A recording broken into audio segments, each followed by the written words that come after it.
Long before the glow of porch lights and the invention of heated blankets, winter struck with a quiet fury.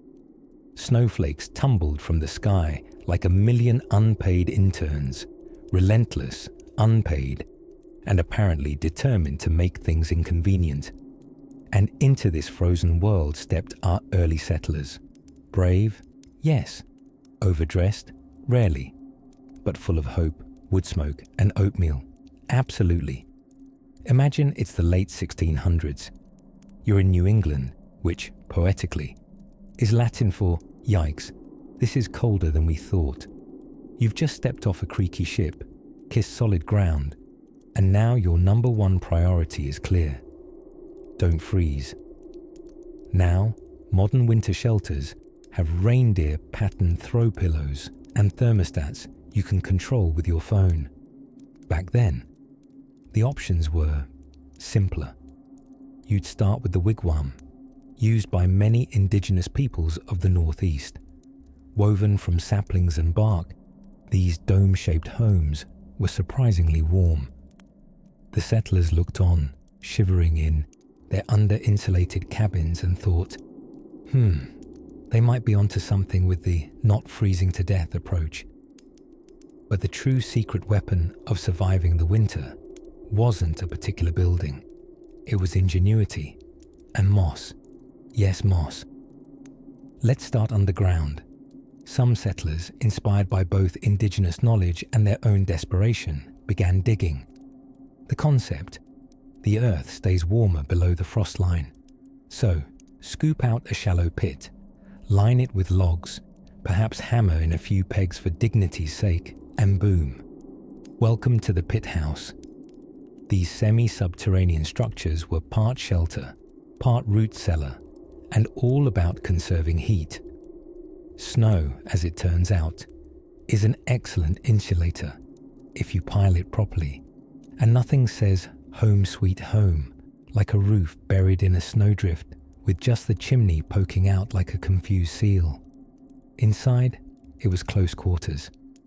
Absolutely no elbow room, unless you enjoyed bruised ribs and the subtle aroma of your neighbor's onions stored between the rafters. Walls might be packed with clay, animal dung, straw. Really, anything that didn't let the wind through. And then there was the fireplace. Not the grand wreath-topped kind you'd find in a Christmas movie, but a squat stone hearth furiously burning whatever you'd promised you wouldn't use for firewood. Grandma's rocking chair? Sorry, Nana. We're prioritizing survival here. Settlers quickly learned that nights were longer than any reasonable creature should endure. In some places, from late afternoon through nearly breakfast, the darkness wrapped itself over their little shelters like a stubborn wool coat. So how did they pass the time, huddled in their snowy dens? Sometimes they sang. Often they would stitch and mend, hands busy even in the dim firelight. More often, they would engage in telling, not stories like we do now, but long, winding accounts of crops gone wrong, pigs gone right, and neighbors who'd been acting peculiar. Children would sleep sandwiched between adults, a time-tested method of staying warm and sharing bedtime lice. Windows, if you could call them that, were often stretched animal skins, treated to let in light while keeping out the cruel, judgmental wind. And let us not forget the porridge. Always the porridge. Oats, water, and if you're lucky, a root of uncertain origin, sometimes sweetened with molasses and more imagination than was strictly accurate. A good porridge could last you all day. A bad porridge? Also all day. Every morning meant cracking open the ice that had formed in your wash basin, putting on the same 5 layers, and heading out to check the traps, the animals, or possibly your sanity. And yet, against all odds, they endured, not with Pinterest-worthy beds or spa baths, but with grit, shared warmth, and an uncanny ability to fall asleep to the sound of dripping snowmelt and distant owls complaining about the cold. It's worth remembering that comfort wasn't measured in fluff, but in firewood, family, and whether your toes still wiggled.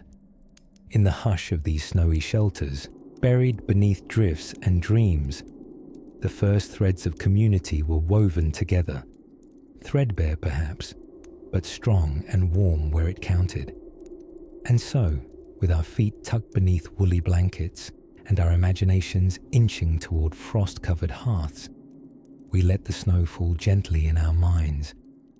If these stories help you drift off, please subscribe to the channel. It would mean the world to me. And before you fully fade into dreamland, I would love to know where you're listening from and what time it is there. Now hush, and we'll walk a little further into winter's memory next time. The first snow never asked permission. It simply arrived, tumbling politely from the sky, like a particularly thoughtful guest, cloaking the forests and homesteads of early America in an endless hush. For the settlers who had crossed oceans and ego to reach this frigid frontier, the snow meant one thing. It was time to disappear. But not in any dramatic way. No cloak and dagger vanishing act was required. What the snow heralded was the entrance into a season-long slumber party with nature herself. And thus began the true magic of winter sheltering. Not inside elegant colonial manors with roaring fireplaces. Those were for governors and people who wore powdered wigs unironically. But inside the humbler bastions of survival that dotted the wilderness. Among the white-draped pines and half-frozen creeks, early homesteaders burrowed into hillsides, built walls of sod, and relied heavily on architecture more rodent than Renaissance. If comfort is a matter of contrast, then nothing is cozier than a well-insulated hole in the ground in January, especially when coyotes are auditioning for opera outside. Let us begin with the dugout, a marvel of minimalism. The dugout was essentially a glorified basement without the house. Settlers would select a south-facing slope. And here, selection often meant the only spot not currently occupied by a bear, and begin clawing and poking at the soil until the earth had yielded a cavity large enough for a family, a cook fire, and occasionally an ornery pig named Wilbur. The roof, if there was one, might be made of logs, mud, or optimism. It leaked when it felt like it, smoked when it didn't, and sagged just enough to remind you that gravity was an ever-patient sculptor. Interior decorating in these abodes was sparse but thematically consistent. Dirt floor, dirt walls, dirt ceiling. Occasionally, a settler with flair might line the shelves with pine boughs, not for style, but for discouraging insects also seeking accommodation for the winter. And while the dugout's aesthetic may not have impressed 18th century travel influencers, if such a thing can even be imagined, it did precisely what it was supposed to do: keep the cold out and the warmth in. A small fire could be maintained with minimal fuel. The thick earthen walls regulated temperature with the stubborn predictability of a mule. Within that womb of packed soil, families read aloud from Bibles, nibbled dry cornbread, and perfected the art of not moving much between December and March. Still, for those who sought just a touch more elevation in both spirit and structure, there was the soddy. A sod house is what happens when the prairie refuses to offer wood, but generously provides endless grass, dirt, and brute necessity. With spades and broken bags, settlers carved thick root-packed blocks of sod from the ground, each brick heavy enough to break a toe or a morale. These bricks were then stacked into walls with surprising structural integrity, forming homes that blended into the earth like a magic trick performed very slowly. Outside, the soddy looked like a cousin of the hill itself.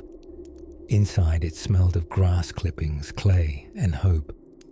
Roofs often leaked merrily, and during heavy storms, the more animated walls might drop in to say hello in the form of snakes, bugs, or increasingly large bits of itself. Yet the soddy earned a special kind of affection. It was warm in the winter, cool in the summer, and could survive high winds and hard times. It was a house you didn't just live in, you collaborated with it. There's a quiet sort of humour in thinking of Victorian-era letters written from inside a grassy cube. "Dear Cousin Judith," a woman might have scrawled by candlelight, "please send wool stockings and a stronger roof. A groundhog has moved into the chimney again. Love, Abigail." Despite their indignities, or perhaps because of them, these homes nestled their occupants inside a world that blurred the lines between structure and landscape, survival and stillness. They were shelters of surrender, nodding respectfully to winter's authority while asserting a gentle insistence on life. And as the snow curled around chimney, stones and the wind hummed lullabies through cedar cracks, one could almost believe the houses themselves had lungs, breathing in frost, breathing out warmth. Now, before morning arrives and the fire burns low, let's draw a blanket across our minds and dip deeper into the woods. For ahead lies a tale of dwellings even stranger, cabins that creak like whispers and were carved, not built, with hands both calloused and reverent. A silvery veil hung over the horizon, the kind of frost-lace shimmer only winter knows how to wear.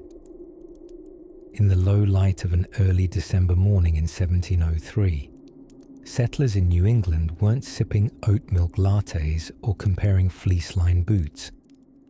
They were peering out from behind bark-covered walls, wondering if that howling wind was carrying snow or wolves. Winter, back then, meant reinventing the whole idea of personal space.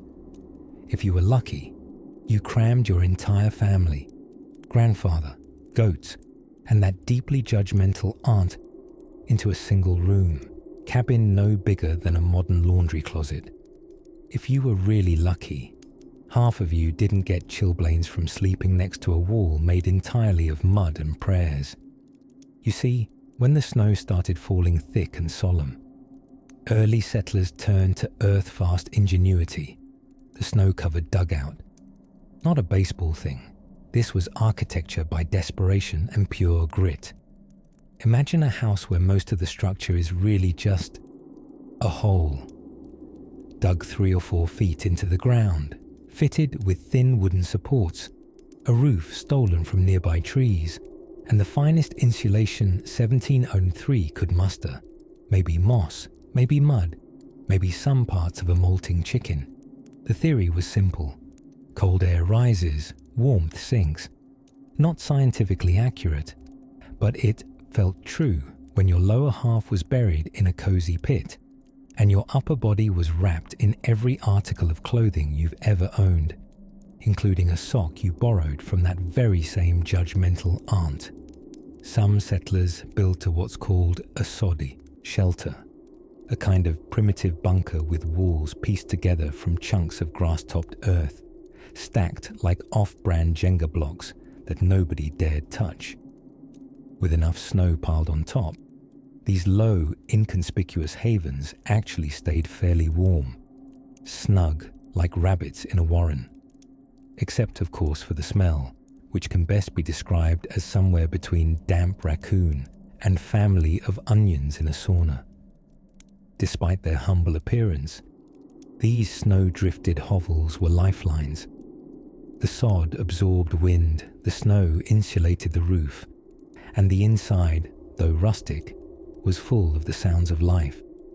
The hiss of kettle broth, the wheeze of a wooden flute, the occasional toddler narrating their own dreams out loud, enthusiastically and inaccurately. By the flickering light of a tallow candle, people mended clothing.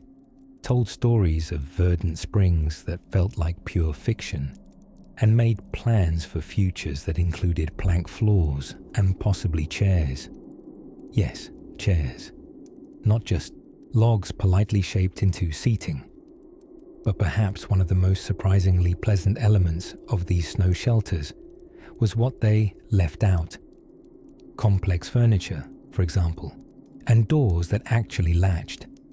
The overall vibe was more cozy bear den than frontier palace, which turned out to be a secret advantage. With less space, less stuff, and nowhere to pace dramatically during marital disputes, families were forced into an emotional economy of buried grudges and shared spooning. Even the air inside was warmer than outside, partly because of the clever insulation, but mostly due to the sheer number of people, animals, and awkward silences squeezed into a single space. This led to something historians call communal body heat, though some of us might label it sweaty compromise. To modern ears, life stuffed inside a dugout might sound intolerable. No plumbing, no Wi-Fi, no irony. And yet, it's also profoundly comforting.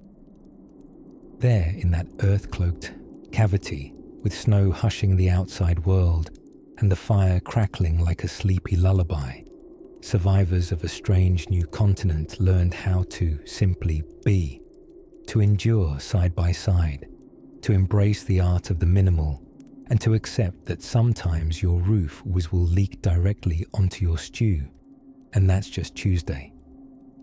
Some say these winter havens resembled hobbit holes without the whimsy, dark, cramped, and suspiciously damp.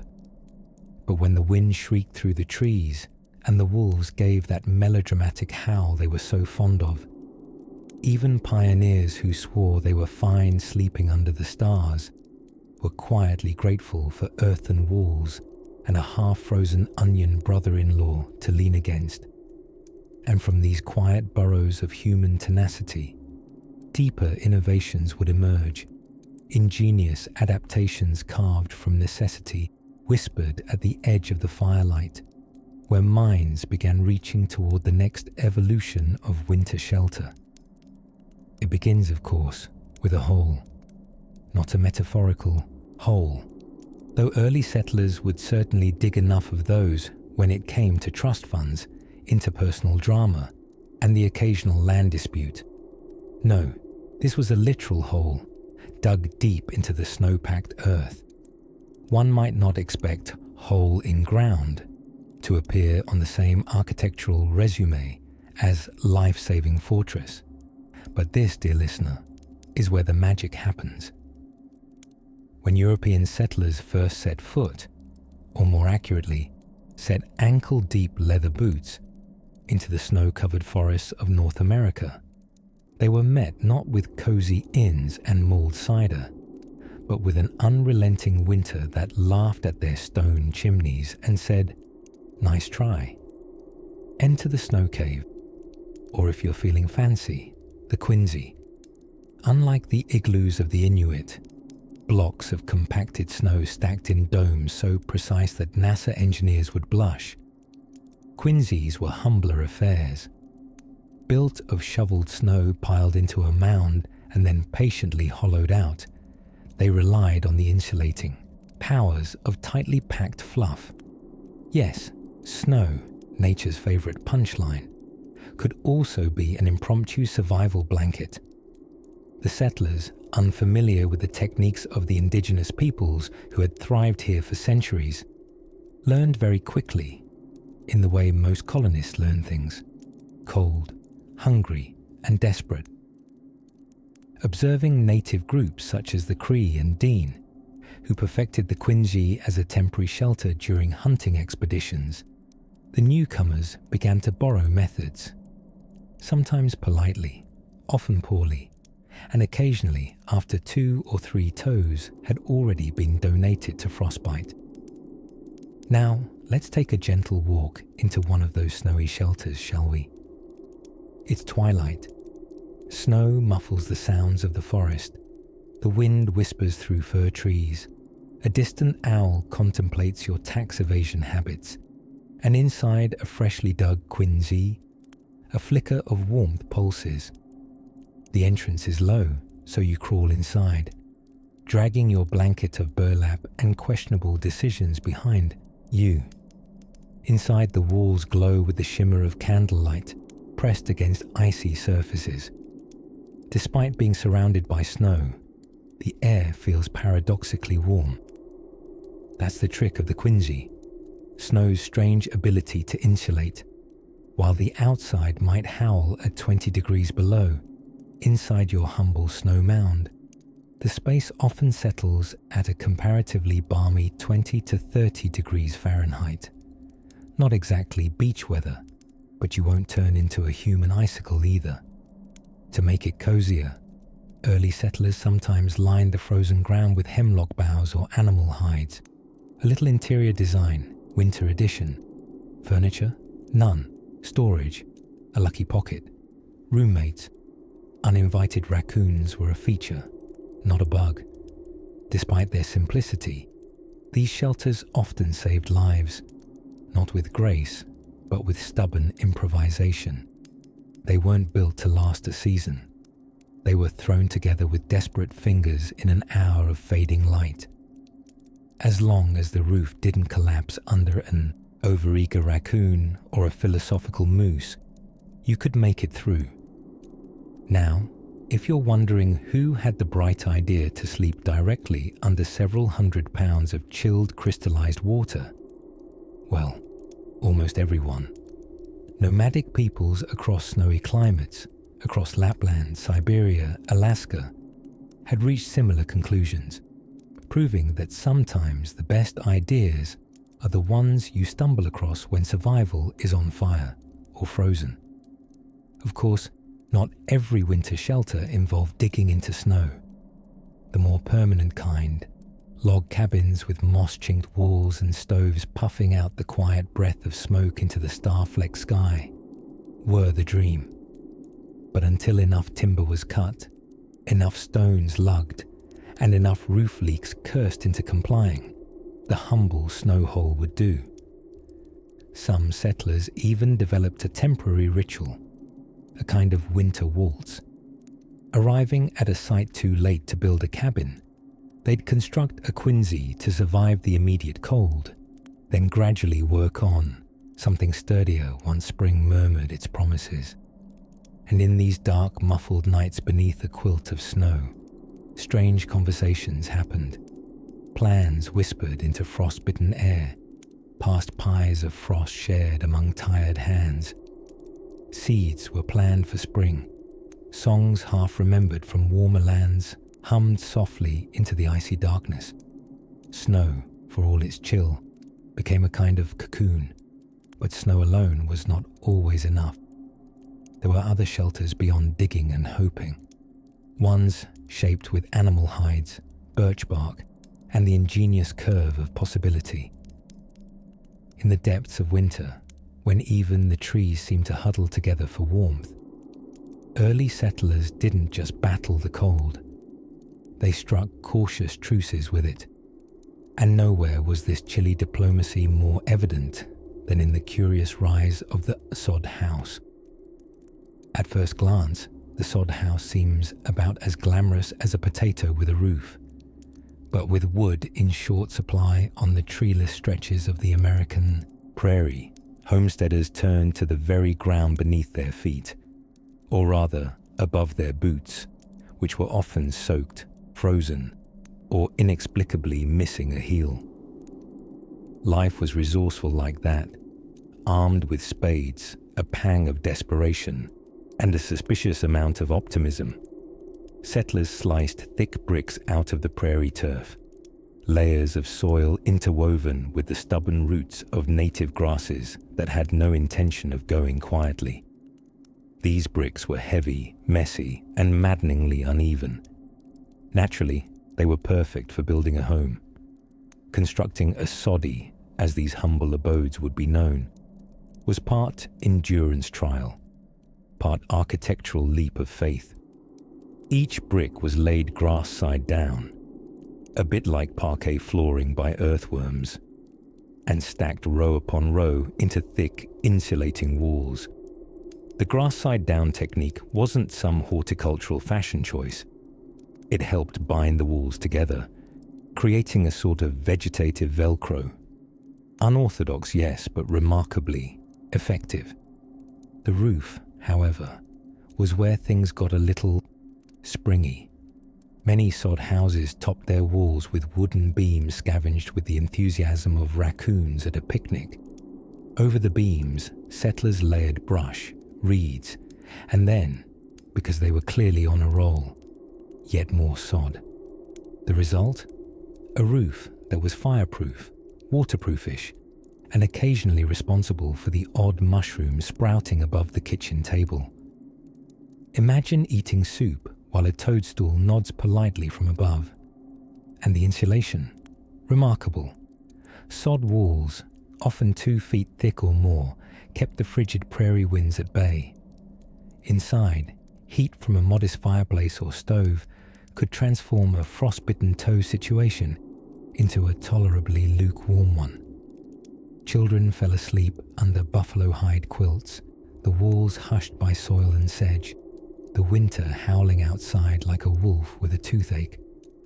Of course, the sod house had its quirks. For one, it shed.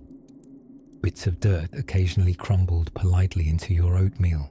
The roof sometimes wept as spring approached, revealing a slow vegetative drip that was less a leak, more a quiet betrayal. And then there were the residents. Not the human ones, the others. Critters. Sod houses were veritable fuzzball condominiums. Mice, snakes, insects, all manner of 6- and 8-legged things were known to mosey in without knocking. To be fair, some of them had probably been living in the turf before it was cut, and just assumed the house had formed around them like a particularly cozy landslide. However, for all their eccentricities, sod houses symbolized something quiet and sturdy about the early settlers. These were people who stared at the flat, frozen horizon, saw not desolation, but potential. Potential shaped out of mud, stitched together with buffalo grass, and dreamt into warmth. It's worth noting that sod house living required a certain temperament. One had to be cheerful in the face of minor roof collapses. One had to accept that the family pet might occasionally be an uninvited prairie dog, peeking out from behind the flour sack. Most impressively, one had to be a domestic optimist, convinced that a house of dirt could still be a home, and somehow they often were. Winter evenings inside the soddy were marked by long silences and longer stories. Light would flicker from a tin lantern, the flame mirrored in iron cookware and the glossy eyes of some opportunistic mouse. Outside, snowbound gusts rattled across the plains. But inside, between those earthen walls, there was warmth and the distinct scent of practicality. Such shelters were temporary by design, but enduring in memory. A pragmatic handshake with winter, fashioned from earth itself. They were places where the wind's howl met a wall that hummed back, quietly, loamily. As snow thickened atop the roof like a second blanket, the soddy hunkered lower into the prairie, becoming part of the land once again, half-dwelling, half-buried secret. And, among the embers of a late-night fire, someone might peer up at the earthen ceiling, listen to the shifting hush above, and dream of something sturdier, perhaps with fewer mushrooms. And just when they might have begun to imagine it, a shelter built not into the ground but under it, down among the roots and quartz. The next page in our snowy tale begins to take shape. Winter was not a season to be trifled with. To today's sensibilities, its spiced lattes, knitted scarves, and that brief but regretful decision to try ice skating with no prior training.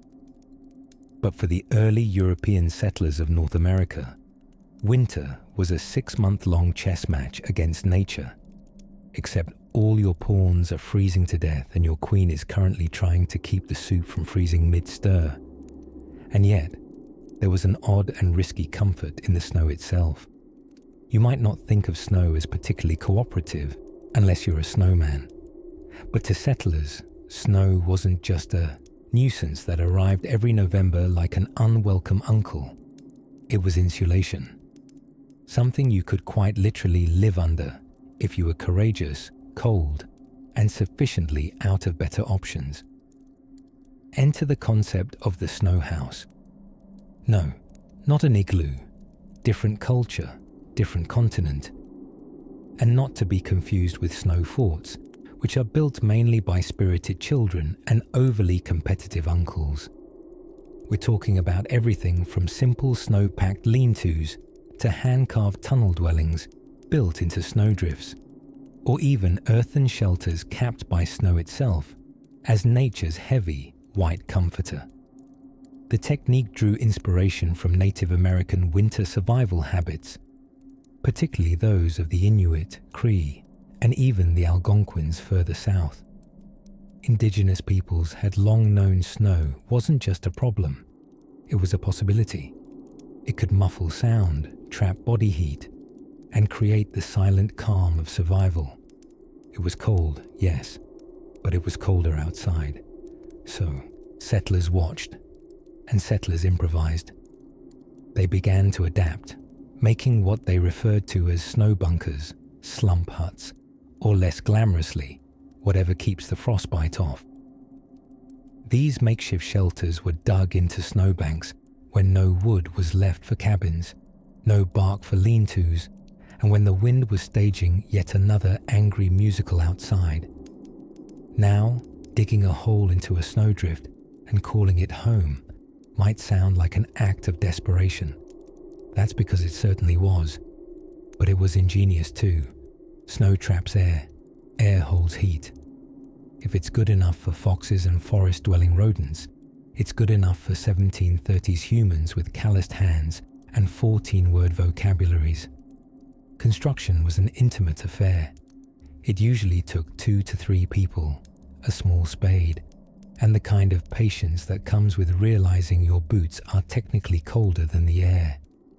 They would dig inward, shaping a dome-like cavity, sometimes supported with packed snow walls. Animal hides were laid down as flooring, unless, of course, you had no animal hides left, in which case you lay atop spruce boughs and about 9 layers of sheer hope.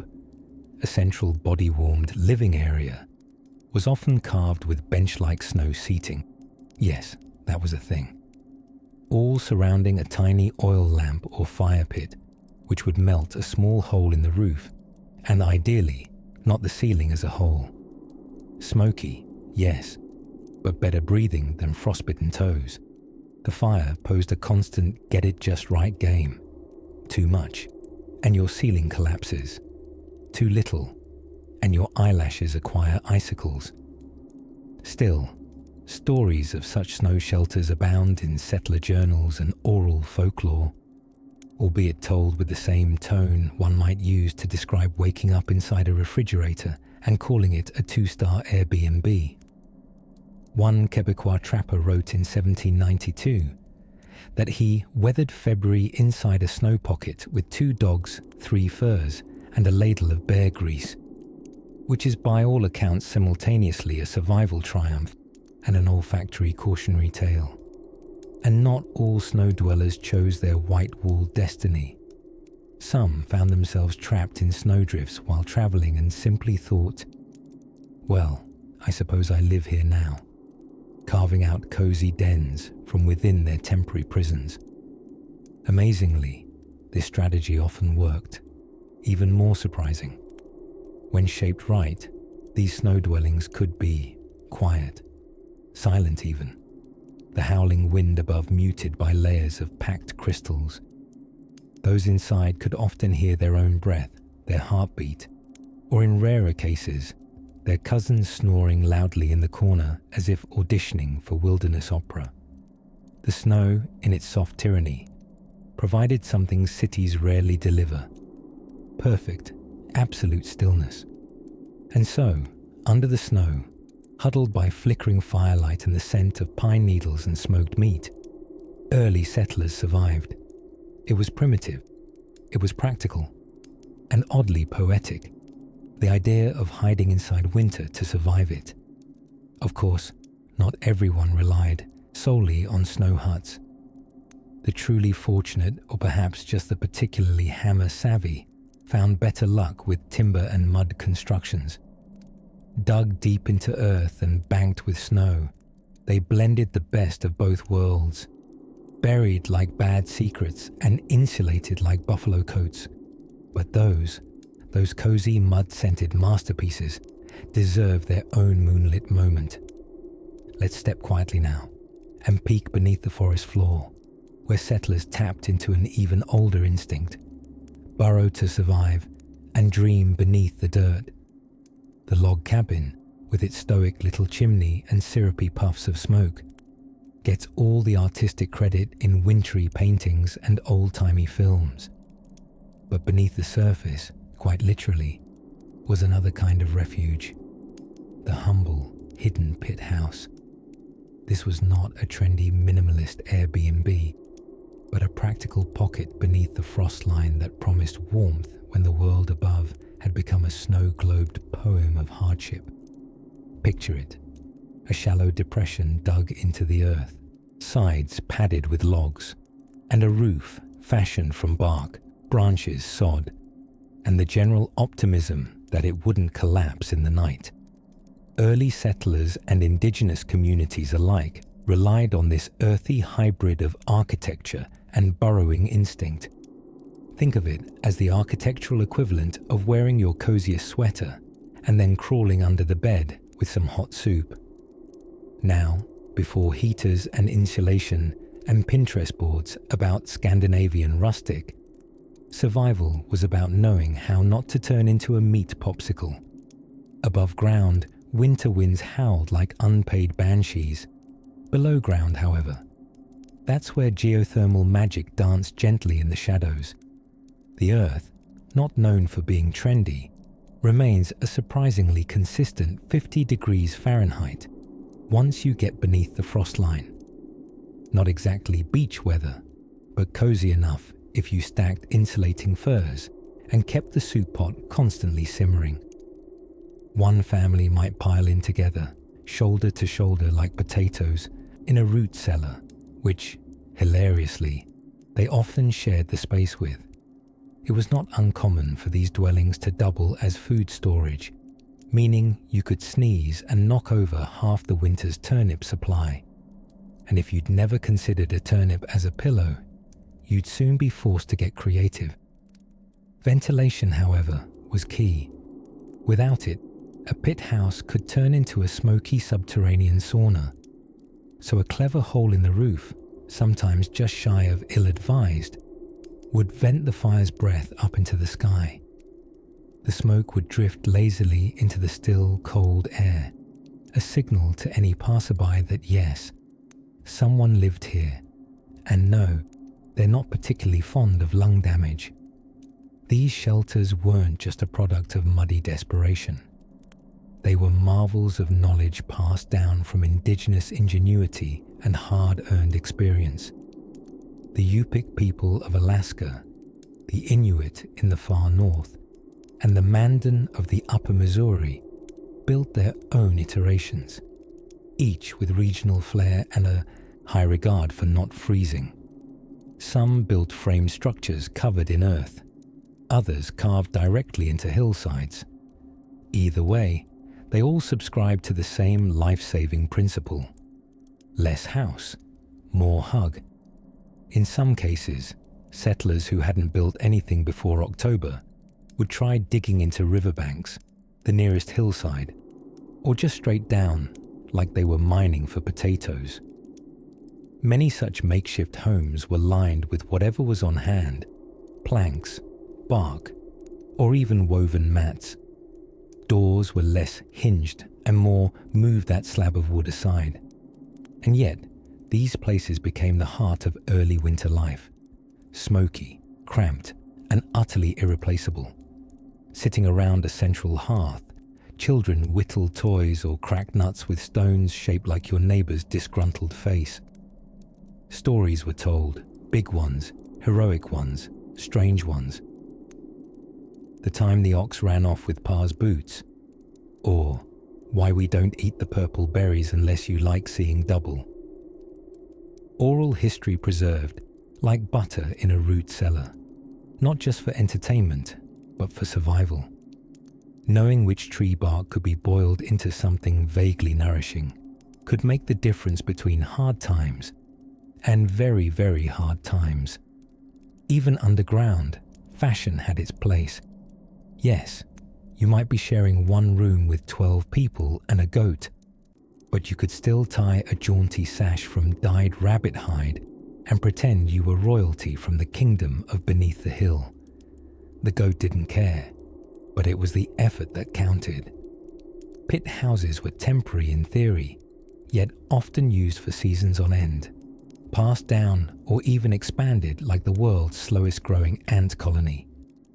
Over time, once resources allowed, many families emerged from their earthy cocoons and built log cabins above. The molecules of a dream finally assembled where the trees could see it. But in deep midwinter, when the skies turned flinty and snow creaked underfoot like brittle bones, the pit house whispered of shelter in the old way, close, warm, tucked into the land itself. And as settlers stirred in their earthy dens, woke to the weight of snow above, and listened for the groan of distant trees, they knew the season's true secret: to stay warm, stay low, and keep the fire burning gently in the belly of the earth. Now then, let's peek just above the frost line, where a new kind of shelter is beginning to rise. One made not from earth, but from walls more ambition than insulation. As the brittle light of winter tilted gently across the snowy ridges of colonial New England, the air sharp with the scent of pine and occasional wood smoke, one humble little structure quietly stole the show, not with grandiosity, but with the sheer audacity of existing at all. Enter the half-cellar, better known to the early settlers as the only warmish basement in the zip code. Though modest in appearance, usually a rectangle of logs half buried like a bear halfway through a nap, the half-cellar was a marvel of survival engineering. It was a dwelling both above and below ground, a thawed potato of human ingenuity nestled right into the frostbitten earth. These shelters were often dug into southern-facing hillsides, because even in the chill of winter, the sun still preferred that angle, just like cats and judgmental in-laws. The earthen walls offered insulation far superior to the timber shacks above, and colonists, caught between freezing to death and inventing central heating 200 years too early, made brisk decisions. Inside, the earth-packed floor was swept more often than one might expect, typically with a broom made of bundled twigs or the discarded tail of a besweated raccoon. One small fire in a crude stone hearth puffed smoke up a chimney fashioned from clay stones, or a haphazard dream of functionality. It was cozy, in the same way being hugged by a muddy root cellar might be cozy, alarming at first, but oddly comforting if you closed your eyes. No one pretended the half-cellar was fashionable. It wasn't listed in any of the seasonal pilgrim real estate guides, though those were, admittedly, just charcoal sketches of log cabins with passive-aggressive commentary. Still, the half-cellar held its own. It had warmth. It had darkness. It had approximately 3 head bumps per hour if you forgot how low the beams were. And it had a secret: its thermal inertia. Now, that's a phrase that probably never put anyone to sleep at a dinner party, but tucked into a sleepy fireside story, it's downright dreamy. Thermal inertia meant the soil around you warmed slowly, but also cooled slowly, like a very understanding uncle in sweater weather form, with walls of hard-packed earth and snow often acting as insulating layers above. The temperature inside these dwellings stayed a somewhat tolerable few degrees above freezing, even when the outside world was auditioning for the role of a frozen wasteland in nature's off-Broadway production. It wasn't just the poor or the particularly frost-resistant who used these shelters. Even fairly well-off families might spend stretches of the winter bunkered down in their subterranean snuggeries. In places like colonial Vermont and early frontier Pennsylvania, entire families, including alert dogs, snoring uncles, and children who were deeply unimpressed with root vegetables, curled up together on straw mats inside these low-roofed dens. Layers were everything. Clothing was not merely a fashion choice, but a stacking contest. Settlers wore wool tunics over linen shifts, with breeches tucked into stockings, and sometimes even cloaks worn indoors, which gave many colonial children the impression that their parents were always halfway through escaping into the woods, which wasn't entirely untrue.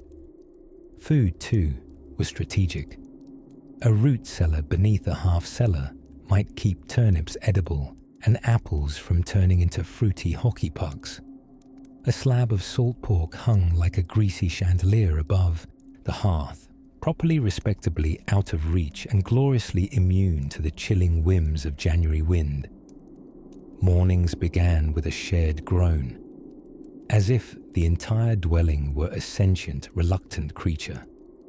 The fire would be stirred back to life, like waking a grumpy dragon with a fondness for sausages. Breakfast: thick porridge infused with the daring luxury of a pinch of dried apple, or maybe, just maybe, a leftover spoonful of molasses. And yet, even in this hobbity half-house beneath the snow-crusted hill, there was serenity, a trance-like rhythm to the short, dim days and the long, soft nights. The world outside might howl, claw, and heave with winter's full, blunt force, but below, beneath the hand-hewn beams and earth-packed walls, there was quiet. The kind of quiet that suggests you lean just a bit closer to sleep, warmed by simplicity. Beneath blankets of wool, heads soon nodded. Someone might mutter about spring. Another might dream of the root cellar turning into a proper pantry. But overall, there was ease. They had the earth, the fire, and each other. And while some dreamed of grander homes with rooms taller than a ladder and floors less honest than mud, others, nestled into their hillside sanctuary, knew the secret comfort of surviving in slow, shared warmth. Above them, snow lightly crunched as a deer passed by on narrow hooves, never once considering indoor habitation. And yet, in the distance, another kind of shelter was taking shape. A different solution to winter's long embrace. The dugout. Cruder, perhaps, but no less whispered of in stories told quietly beneath the frost. Out beyond the threshold of civilization, where snow fell like flour from heaven's lazy baker, and wind howled like a ghost with a grudge, the early settlers weren't just surviving the winter, they were inventing it. Forget trending travel destinations and high-thread count duvets. If you wanted adventure in the 1600s or 1700s, you just needed to build a home out of cold, hope, and whatever logs hadn't rolled away in the last storm.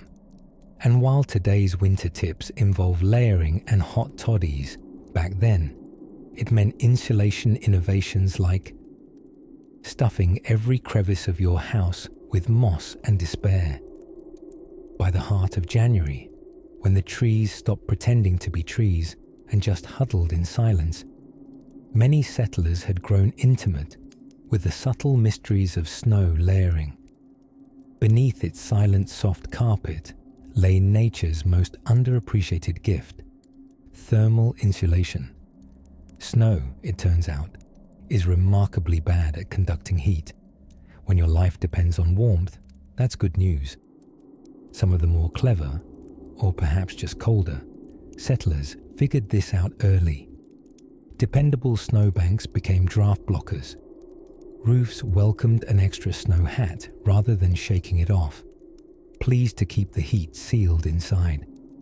And from this accidental marriage of desperation and science, the snow-insulated shelter stepped into the limelight, quietly of course, like everything in winter.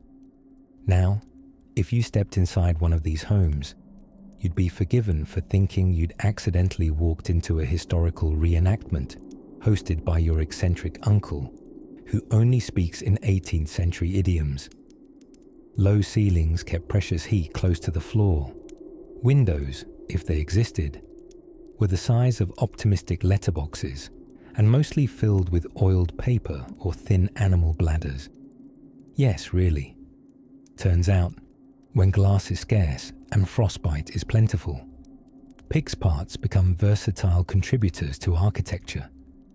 But the truly inspired settlers, the ones who looked at 10 feet of snow and saw an opportunity instead of a death threat, crafted shelters known as snow houses or pit houses partially dug into the earth.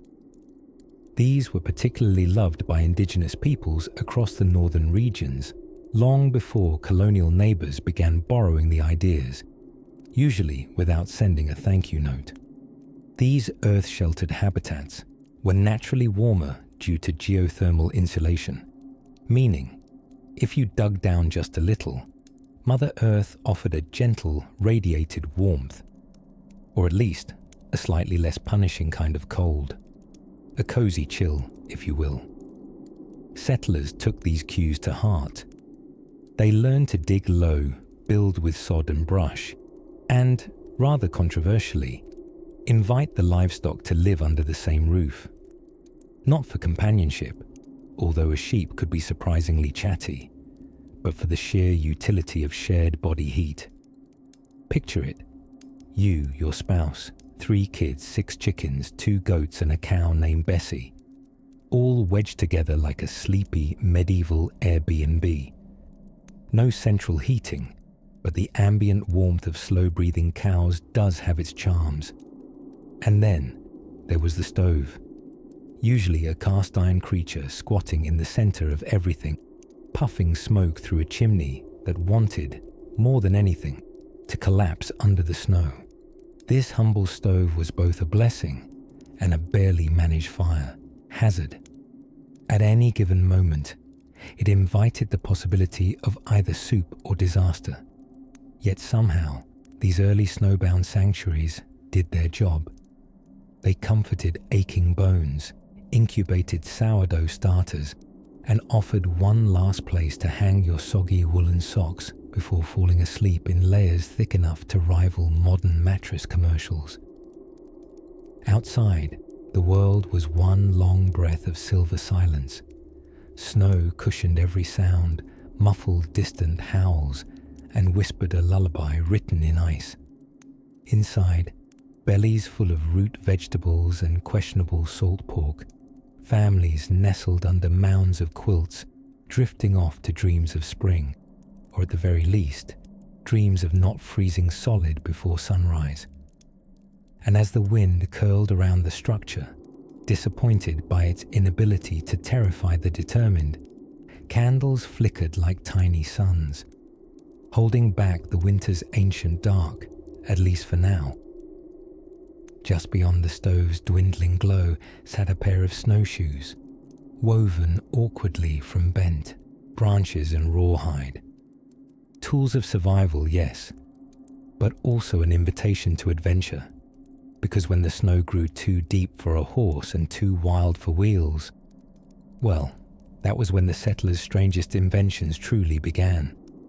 As the snow deepened and daylight grew scarce, early settlers huddled around their fires with the sort of reverence usually reserved for royalty or rare jam. The hearth wasn't just a place to warm your toes, though that was a perk when your socks were more theory than practice. It was the very heart of survival in a world that stubbornly refused to be central heated. But beyond the flickering flames and creaky wooden floors, something simpler, stranger, and snugger was taking root beneath the snow itself. You see, when nature decided to stage its annual reenactment of All Life Shall Freeze, some clever souls chose not to fight the snow, but to move right into it. Enter the humble snow hut. Not quite an igloo and not quite a cabin having a breakdown. These were winter shelters shaped by necessity and ingenuity. Somewhere between architectural minimalism and a very cold hug, these snow structures offered remarkable insulation, which is a fancy way of saying you could sleep inside one and wake up without icicles on your mustache. Adapted from techniques used by indigenous peoples such as the Inuit, who, let's be honest, had winter life figured out well before the settlers arrived with their damp boots and wooden spoons. Snow shelters took cues from thousands of years of wisdom. Packed snow, interestingly enough, traps heat, and if you carve it just right, with curved roofs and narrow entrances, your breath alone can provide a surprising amount of warmth. Some of the first European settlers didn't exactly build snow huts on purpose. Rather, they tripped into the concept by accident.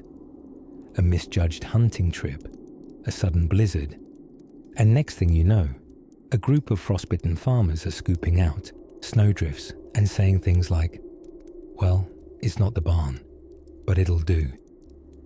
The key was consistency. Fresh snow is light and fluffy, much like a disappointed sponge cake. But snow that's had time to settle and compact, that's the good stuff. That's structural. That snow has opinions.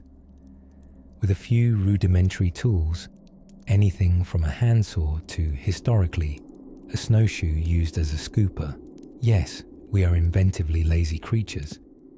Settlers could carve out a dome-shaped shelter with surprising precision. Inside, silence reigned. No wind, no snow whistling through cracks in the walls. Just the muffled hush of packed snow wrapping around you. It was like living inside a very cold marshmallow, but one that didn't melt. And the temperature inside? Often a balmy 32 degrees, 0 degrees. A toasty dream when the outside air could drop well below that. Yes, it still counted as cozy in settler terms. Remember, these folks were used to shared sleeping arrangements, itchy wool, and the sociable presence of rats. Now, it wasn't all snowflakes and serenity. Smoke and snow, as it turns out, are not friends. Light a fire inside your snow hut, and you may discover the subtle difference between clever insulation and accidental soup. Most settlers steered clear of fire entirely, relying instead on layering. Everything from bare hides to, legend has it, wallpaper scraps used as insulation within their coats. And beds. If you're picturing 4 posters tucked in with lacy duvets, you're about 300 years too early and 2 continents too posh.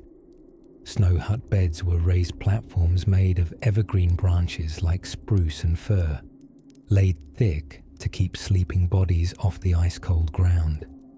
A successful snow hut was the kind where you didn't have to chip your blanket off the wall in the morning. These shelters weren't just physical warming stations. They were psychological cocoons. After long winter treks through flurries that swallowed entire paths, settlers would crawl into these snowy retreats and feel the tension thaw from their bones. Outside, the wind howled. Inside, breath rose gently like mist, curling near the ceiling in slow, looping spirals.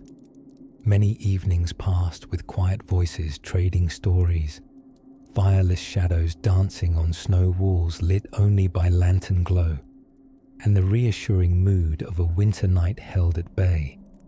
If you have ever wondered whether peace can be shaped by hand and shoveled into being, the answer is yes. And it looks like a snow hut tucked deep in the woods, a candle flickering softly, and someone snoring under 3 layers of buffalo hide with a mild grin on their face. Tomorrow would bring more wood chopping and bread baking, more frost-laced eyebrows and chattering chickens. But tonight was for rest. And just as the snow settled softly overhead, something else did too. The subtle plans for another kind of shelter, still hidden between the trees. At the heart of winter, deep within the frost-laced dreams of pine forests and frozen ponds, there existed a trick of survival known only to those brave or unfortunate enough to need it. With the snow settling like powdered sugar over the wilderness, the early settlers of North America, wide-eyed and chilly, turned to nature not just for shelter, but for something rather more ambitious: insulation. Not to be confused with modern fiberglass or your grandmother's tightly knit woolen socks. The insulation of the colonial frontier was the kind one borrowed from beavers and bears. Nature, after all, had spent several millennia perfecting the art of not freezing to death.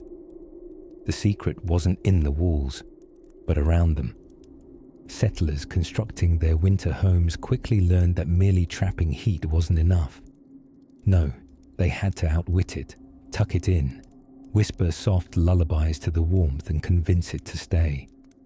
The solution? Snow. Not the snow drifting illustratively onto rooftops in the holiday cards, but carefully, packed, strategically heaped, and lovingly stomped snow. You see, snow, although cold, is a marvelous insulator. When compressed, it traps air, nowhere for the heat to scamper off to. So the early cabins, log huts, and rough-hewn dwellings we often imagine standing starkly against winter's backdrop were more often playfully buried. Walls were piled high with snowbanks, sometimes up to the eaves, until these homes resembled sunken little creatures poking their roofs through a soft white sea. The settlers would even dig shallow trenches around these igloo-like structures to divert meltwater, assuming the sun dared make an appearance. Imagine the scene. A bearded farmer, knee-deep in powder, muttering lovingly to a wall of snow as he shapes it like clay, sealing in the precious warmth inside. It wasn't picturesque, it was practical. In an era when central heating was a roaring fireplace and the thermostat was your own body's capacity to shiver eloquently, every snow-packed inch helped. Inside, the effect was subtle but miraculous. A properly insulated log cabin could reach a cozy, if not exactly tropical level of warmth. The fire would crackle, casting flickering shadows across the wooden beams, blackened from countless winters. Quilts layered the beds like edible cakes. Icicles might still hang from the rafters, but only near the window. And so, while the wind howled like an insulted banshee invited to the wrong party, the snow outside performed sweet, silent labor, shielding its humans from that which it resembled. This technique, inspired by generations of indigenous knowledge, was not unique to any one group. Algonquin peoples, for instance, had long used the insulating properties of packed snow to enhance their winter dwellings. The snow house, or Quincy, was an evolution of this very principle. It was simply a matter of settlers paying attention, or finally getting cold enough to ask politely. Of course, snow insulation had its flaws. It could collapse under its own generosity. Chimneys required constant tending to stay open, and more than one chicken reportedly wandered into the snowbank and failed to file a return journey. But for every squawk lost to the white abyss, there was a night of better slumber gained on the other side. Winter ingenuity extended beyond homes too. Food storage pits were shielded with snow layers, converting them into all-natural freezers. Root vegetables celebrated the season more than anyone. nesting quietly beneath their snowy duvets. If a potato could give thanks, it likely did so around January. One Vermont journal from 1788 matter-of-factly noted that Mrs. Elkins has buried the south end of the house, it being windy and the children having offended her. Whether Mrs. Elkins was leveraging snow insulation, motherly discipline, or both remains unclear, but the method endures. To modern sensibilities, the idea of burying your house in the very thing trying to freeze you may seem odd. But to the early settler, snow wasn't the enemy. It was nature's wool blanket, right there for the piling, as long as one had the sense to pile it thick and the nerve to dig out the door each morning. And so, beneath drifting flakes and pressed silence, these winter homes knew peace. Their walls wrapped in the whisper of snowfall, their inhabitants breathing slowly beside dancing embers. Another day behind them, another freeze outwitted, and as the hearth dimmed and the wind began its practiced lullaby, the snow whispered too, of shelter and secrets and what else might lie beneath its hush. Let us drift now to a cabin not so much built as conjured, squat and snow-drifted, not far from the kind of place where your boots vanish into powder with each step and where your nose begins forming its own icicles without asking permission. In this chapter of Wintry Wanderings, we arrive in the soft hush of a New England forest.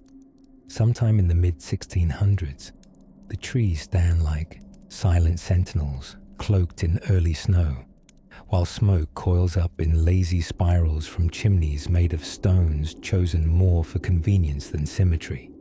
Here, survival was less about pioneering heroism and more about exceptional stubbornness wrapped in wool.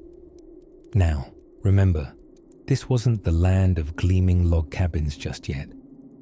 The first settlers to winter on the edge of this North American wilderness often played house with whatever would stand still long enough. Bark shanties, half-dug cellars, and something charmingly called lean-tos, which sound much more restful than they actually were, made up the patchwork castles of the season. A lean-to, for the uninitiated, is rather like trying to sleep forever under one wing of a bird, a sloped roof of planks or bark braced against a fallen log or a bit of rock, open on one side to whatever the wind feels like doing that afternoon. Cozy, if you're a porcupine. For humans, perhaps less so. Still, folks made do, with joints creaking, like old floorboards and undergarments stiffening by morning, transformed into erasable slates of frost. Those fortunate enough, or at least early enough, to fell enough trees before the snow buried the stump lines might build something the records call a pioneer dugout, essentially a fancy hole in the earth, improved only in that it didn't immediately collapse. Dug into a hillside and fronted with logs or stones, it came equipped with one door, creaking, one chimney, smoking, and a reputation for harboring mice that could recite scripture from having overheard so much prayer by candlelight. Inside, things were aromatic. Animals were not just welcome. They were strategically recruited. Cows, goats, even chickens, shacked up the winter alongside their humans. A rustic co-op of survival, where your bed partner might moo or lay an egg at 3 a.m., depending on the mood. It turns out warmth flows more freely when everyone shares body heat, even if one of those bodies chews cud in its sleep. The hearth, naturally, was the heart of the home, a stony, sooty monument to the settler's cunning. Firewood was gold, and unruly children were occasionally tasked with lying very still to conserve heat. Nighttime rituals involved more tallow than grace.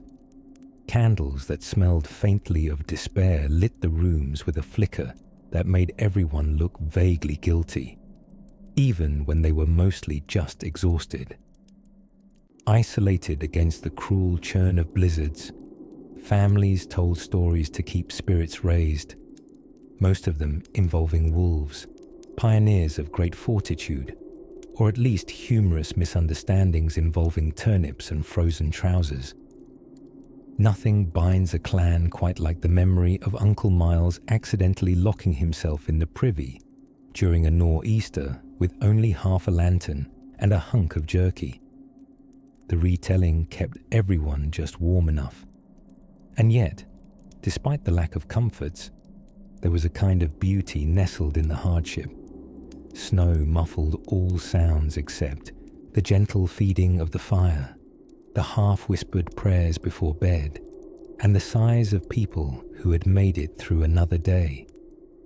Each dawn brought new frost-lace patterns on the glassless window openings, each evening a sky so silent you could almost hear the stars shrugging their shoulders.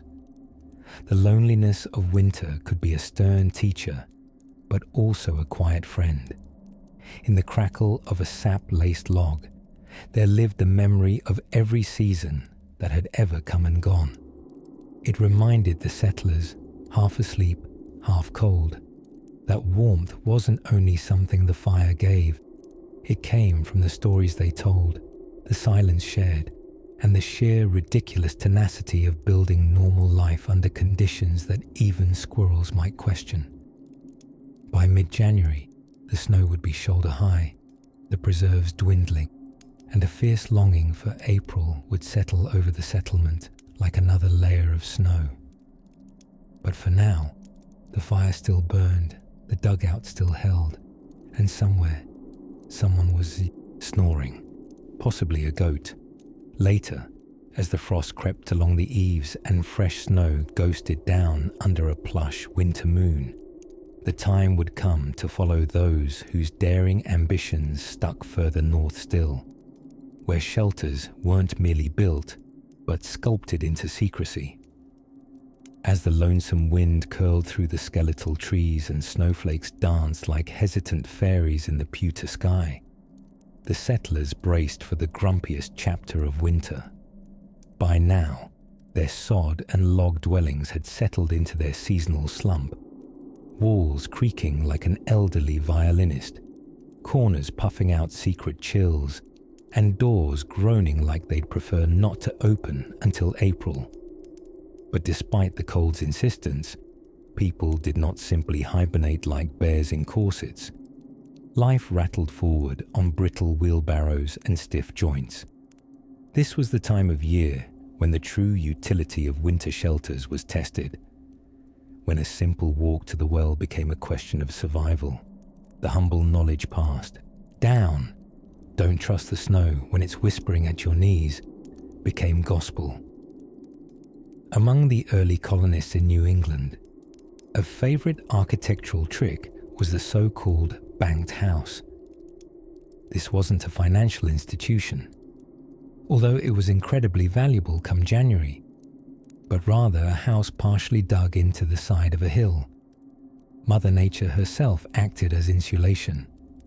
Dirt was surprisingly excellent at hugging a home in warmth, unless you were a mole, in which case it was just regular dirt behavior. These homes, with their low ceilings and tasting menus of smoky air, relied on their crampedness. Warmth didn't have far to wander, and cold had trouble finding a place to sit down. And then there were the chimneys.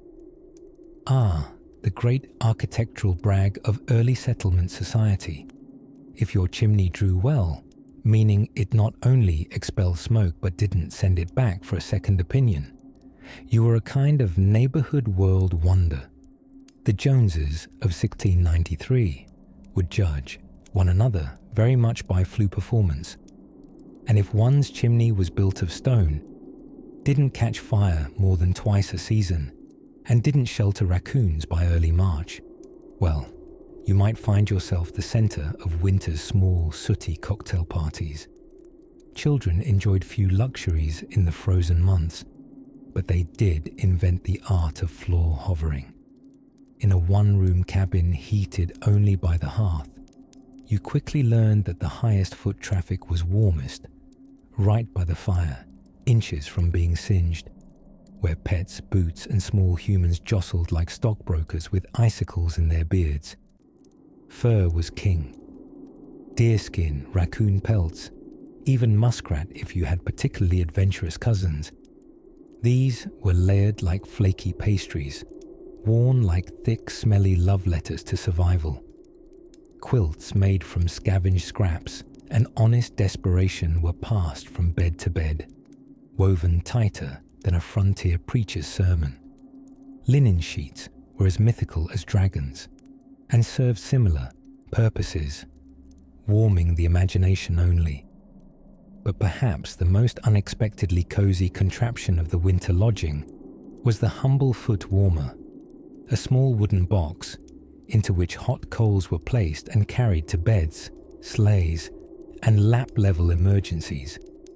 These were essentially medieval toasters, and yes, they could set things on fire if you weren't careful.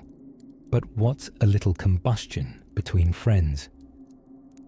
Oil lamps flickered like shy moons at night, pressed into window panes that longed for spring. The smell of tallow and fatigue mingled with the scent of half-cooked turnip soup and a vague hope that the chickens would someday unfrost.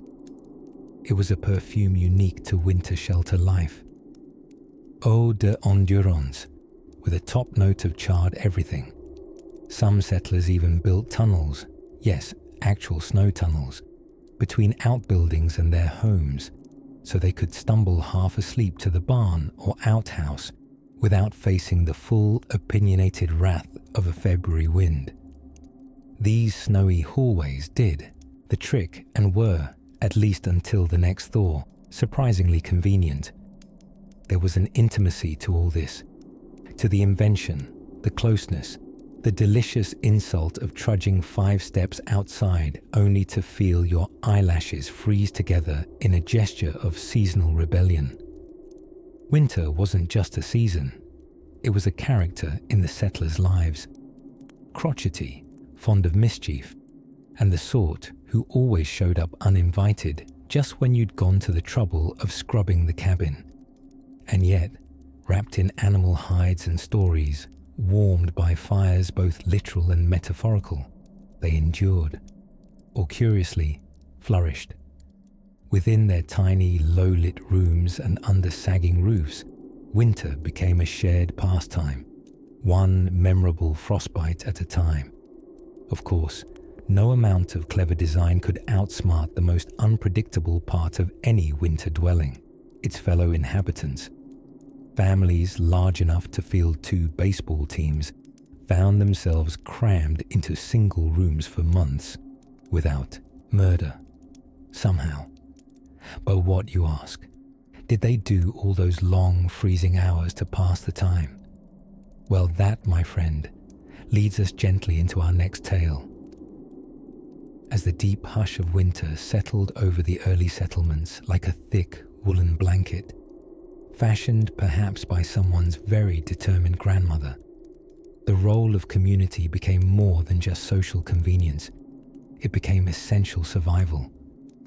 Let me introduce you to a gloriously underrated character in our chilly saga, the wintertime work party. Now, don't imagine balloons and novelty hats. This was more chopped logs than champagne. But in those frostbitten colonies of the 1600s and 1700s, the winter work party was the glue that kept humans from freezing, both literally and emotionally. Picture it, a windswept New England village where the houses huddled together for warmth like sheep in a snowstorm. Inside these dark-walled shelters, the hearths roared with activity, not just for cooking, mind you, but for cheer, storytelling, and what we might call early attempts at avoiding seasonal depression before it had a catchy acronym. In truth, communal living extended beyond the immediate family.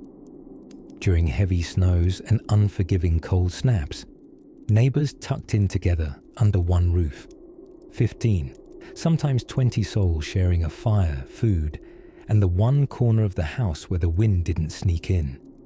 The barns were insulated with hay, and so, often, were the humans. These gatherings formed the beating heart of winter survival. By December's blunt arrival, families would plan rotational sleepovers, not of the pillow fight variety, but more of the bring your sourdough starter and your Scrabble tiles type. Only, Scrabble hadn't been invented yet, so they settled for storytelling, fiddle playing, and thoroughly judgmental embroidery. Now, let's consider insulation. No, not the pink fiberglass stuff. We're talking about everything from moss-stuffed crevices to newspaper-stuffed boots. Yes, that's right. Settlers often used whatever they had. Old cloth, corn husks, birds' nests, don't ask, to make their homes cozier and their feet slightly less frozen.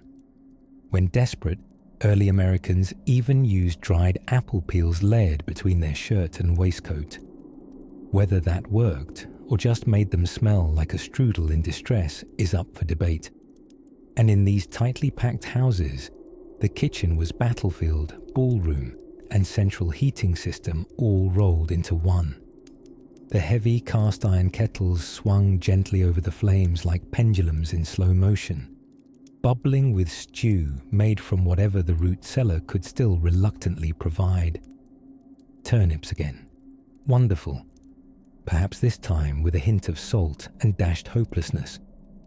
Social norms also took a wintry wobble. Courting couples might sit hand in hand under 5 blankets, supervised of course, by no fewer than 3 aunts threading needles in the background. Chaperoning was not only an important virtue, it doubled as legitimate heat sharing. A good flirtation was measured in blushes not seen since midsummer, but not everyone was inside. Every few days, brave souls, wrapped in more layers than a lasagna, would strap on crude snowshoes and wander out, visiting neighbors to share gossip, cider, or a particularly persuasive cabbage. These deliveries were as social as they were medicinal. There was, after all, no foreboding cough that couldn't be slightly improved by a freshly baked squash pie, and 15 minutes of interesting speculation about the widow on Maple Lane. These winter networks were practical, yes, but also magical. They allowed early communities, scattered like breadcrumbs across a snow-covered wilderness, to retain their shared humanity. It wasn't just about enduring the cold, it was about transforming it, turning snowdrifts into stages for tall tales, tallow candles into chandeliers of warmth and memory. And sometimes, when the wind howled across the eaves, like a wolf auditioning for a major role, there would be singing. Quiet, layered harmonies, ancient songs that knew the shape of winter and didn't try to chase it away, only to fill it with something golden instead. Something lived in, something utterly human. There, in homes scented with pine smoke and perseverance, the settlers learned a secret not found in ledgers or laws, that shared hardship, much like shared bread, could hold people together better than any nail or brick. And just beyond the frost-laced window panes, the world slept, snow settling on rooftops, on wood piles, on the upturned face of a dozing sleigh horse. Inside, one more log was added to the fire. A child turned over in their cradle, dreaming of July, and somewhere a plan was already forming for a new kind of winter shelter, one that would test the very boundaries of what wood, wool, and willpower could achieve. As twilight blankets the wilderness in a hush of mauve and silver, you might imagine early settlers gazing out from the threshold of their winter shelters, breath curling like ghosts from their lips, wondering not just about survival, but about socks. Yes, socks. What were they even back then? Well, mostly thick wool tubes that could, in a pinch, be converted into mittens, pot holders, or emergency mousetraps, depending on urgency and ingenuity. In the biting heart of winter, warmth wasn't just a comfort, it was strategy. And so, in the quiet sanctuaries of their snow-banked cabins, settlers practiced the fine domestic art of winter layering. On their bodies, yes, but also on their homes.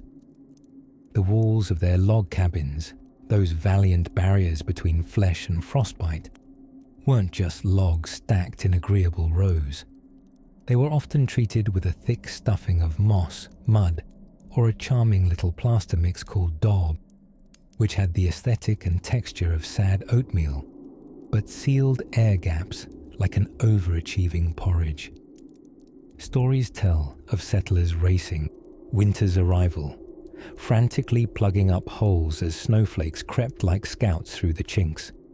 Inside, the winter shelter transformed into an ecosystem of firewood, drying laundry, and an extreme sport the authors of the time politely called shared body heat. You see, windows were a luxury, and drafts were considered social pariahs. Whole families, and sometimes the livestock, huddled in a single room at night. If you've ever tried sleeping next to a goat with indigestion, you'll know it's not a lullaby, but it is a kind of companionship. And what did those families do to pass the frigid hours before bed, nestled between wool quilts and the soft rustle of hope? They practiced the age-old tradition of telling stories, sometimes thrilling, sometimes ghostly, and more often than not, deeply practical with an edge of accidental comedy. One personal favorite, the tale of a man who tried to bake biscuits atop a cast-iron stove with his mittens on, only to lose one too. What can only be described as a slow-burn tragedy. The hearth, meanwhile, was the undisputed heart of the home. Its flickering glow offered more than heat. It was entertainment, nourishment, and social center. In wealthier households, or more precisely, middle of the path to not freezing households, the kitchen fire might be surrounded by clay tiles or even stone. But in most rudimentary winter shelters, the fire sat humbly at one end of the cabin, while smoke did its best to ascend through a chimney, or in earlier shelter designs, just found gaps in the roof and oozed out like a shy poltergeist. An imperfect system, yes, but it did ensure that everyone smelled like smoked ham by morning. Candles were precious, whittled from tallow with a flickering flame that cared little for your literacy goals. So, most reading occurred during the day, and by night, settlers relied on memory and repetition. Children learned by listening, soaking up tales, recipes, warnings, and the universally cherished bedtime threat. If you don't sleep, the snow wolves will come knocking. Ah yes, the snow wolves. Bet you didn't expect winter danger to come with fur and folklore flavoring. True, wolves rarely approached settlements. They had standards. But early settlers weren't always blessed with accurate zoological data. One New Hampshire diary spoke of a neighbor mistaking a snow-covered stump for a marauding polar bear. No one had the heart to tell him polar bears don't roam Vermont. But human imagination is never idle in the cold months. Alone in the woods, wind moaning through branches, lanterns throwing shadows that look suspiciously like suspicious things, it's easy to see how winter shelters bloomed with stories half real, half frostbitten fancy. One of the more popular tales involves snow spirits who would erase your footprints behind you so you could never find your way back home. Definitely designed to keep restless children indoors, but so artfully eerie, it deserves a small moment of reverence. Long nights brought long thoughts. Some settlers meditated on scripture, others on how to make better mittens, and some, possibly the wisest, counted how many days they'd gone without starting a small indoor fire that wasn't meant to be there. Outside, the snow grew taller, cozier in its silence, heavy upon the roof and thick along the trails. Inside, bread rose in borrowed warmth. Dogs snored by the fire, their legs twitching in dreams of better seasons. And overhead, beams creaked like old bones breathing in the cold. In such stillness, the snow didn't feel like a threat. It felt like a blanket. And beneath that blanket, settlers learned the subtle art of winter patience, a skill born not just of survival, but of listening closely to what quiet really sounds like. Soon, we'll open the frostbitten door once again and venture into the remarkable world of icy transport. But for now, let the snow fall gently, and your thoughts drift gently too. By the time December's chill set in with the stubbornness of a mule on strike, the settlers of New England had made snow their roommate. Not a particularly tidy roommate, mind you. It flung itself across paths, buried barns like a prankster with a grudge, and turned every early morning trip to the outhouse into an expedition worthy of a fjord-crossing saga. But as always, survival bred creativity, and nowhere was that more evident than in the emergence of the half-forgotten marvel known as the snow house. Now, picture this. A low, stooped structure sunk right into a snowdrift, its walls formed from packed snow and its roof occasionally made from branches, hides, or wooden planks. The winter version of a pillow fort with attitude. These snow houses, also called snow huts, or, less glamorously, please don't collapse on me chambers, were used not simply because they were charmingly rustic, but because they worked astonishingly well. You see, snow, for all its ice-biting cold, is a surprisingly effective insulator. When tightly packed, it traps air, which traps warmth, which traps settlers trying desperately not to freeze their boot buckles off. Inside one of these frosty hideaways, the temperature could hover just around freezing, positively toasty compared to the howling winds and sub-zero tantrums of the outside. These shelters weren't invented by colonists, of course. Hardly anything genuinely clever ever is.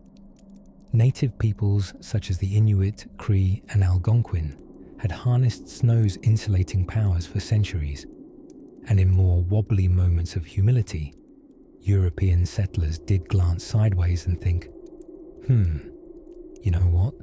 Let's copy them, but with less craftsmanship and a lot more complaining. So with shovels, or in some cases, with spoons or sheer desperation, they began to dig. First, they chose a drift or a bank deep enough to carve into. Then came the construction, scooping out a belly into the mound, leaving a slightly raised sleeping bench sculpted from snow, a ceiling just high enough to sit upright if you had excellent posture, and often an animal skin flap for a door, which did very little to keep wolves out, but did a grand job of making the occupant feel temporarily civilized. Inside, the air was tight, the smell a mix of damp wool, tallow, and the socks of a man who'd walked too far and not washed in longer. A fire was out of the question, unless you wanted to melt your walls and self-curate an early form of indoor flooding. So the heat came from layers upon layers of clothing, body heat, and for the luckiest, a neighbor with an agreeable temperature and minimal snoring habits. In Vermont, which, fun fact, means Green Mountain, although for about 5 months a year calling it relentlessly White Mountain would have been more honest, settlers refined the technique.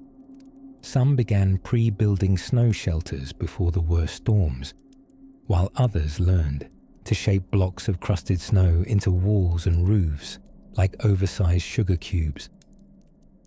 Children were occasionally recruited as test subjects.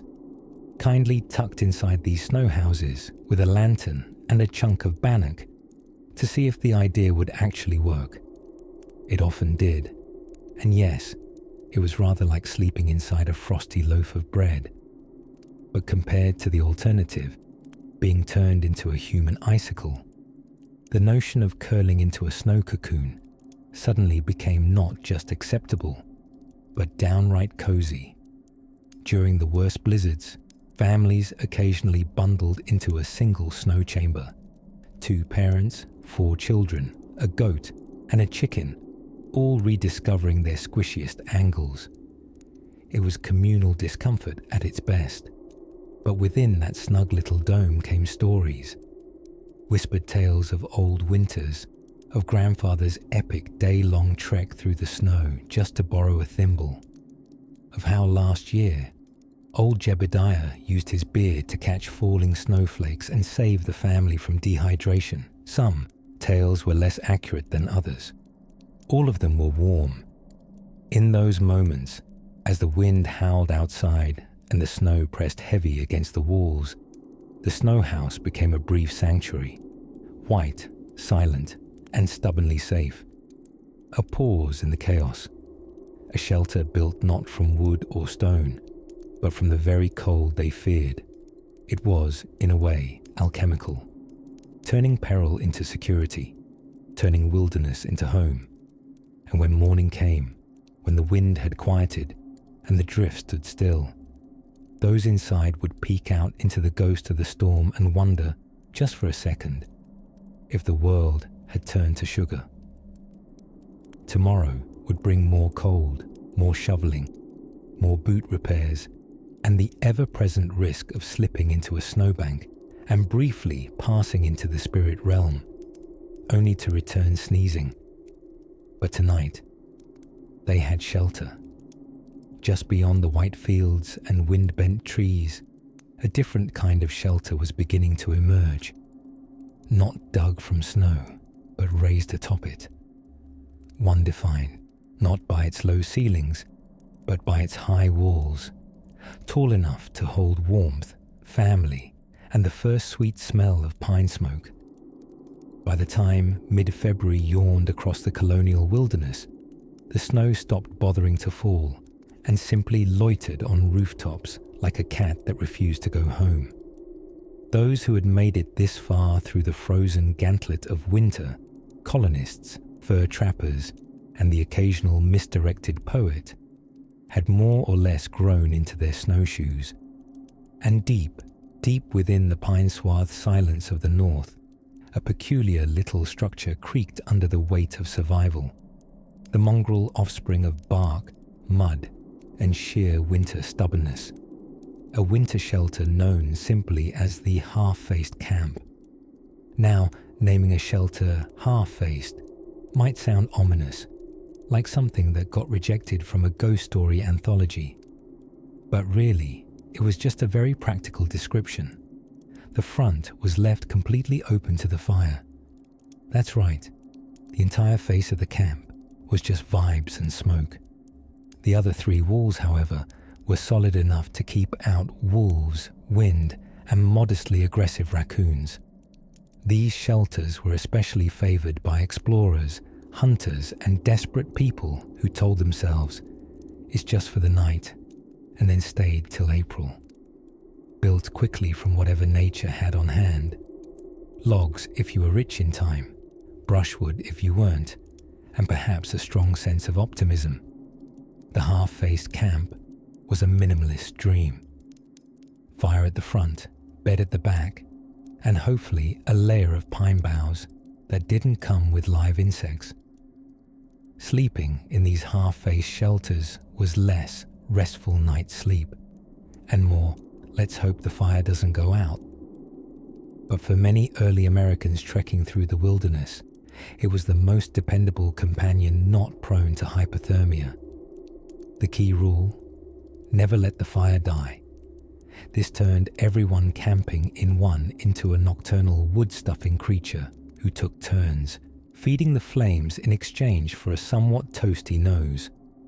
In lieu of blankets, early travelers often carried the ever-reliable blanket coat, which sounds cozy until you realize it was essentially just a blanket with holes for your arms and the questionable ability to repel snowflakes. But inside the half-faced camp, lying on spruce boughs still fragrant from their tree life, wrapped up in wool and surrounded by the hissing lullaby of a well-fed fire, it could feel almost luxurious. If you didn't mind the smoke, or the cold, or the occasional squirrel judging your life choices.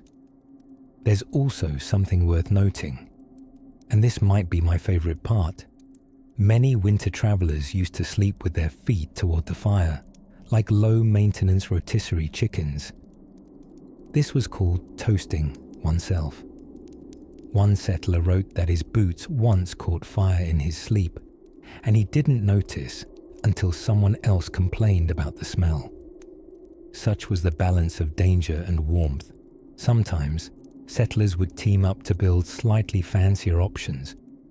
A combined half-face shelter and dugout, where a notch was carved into a hill, then roofed and faced with logs and moss, culminating in a 3.5-sided marvel of rustic engineering.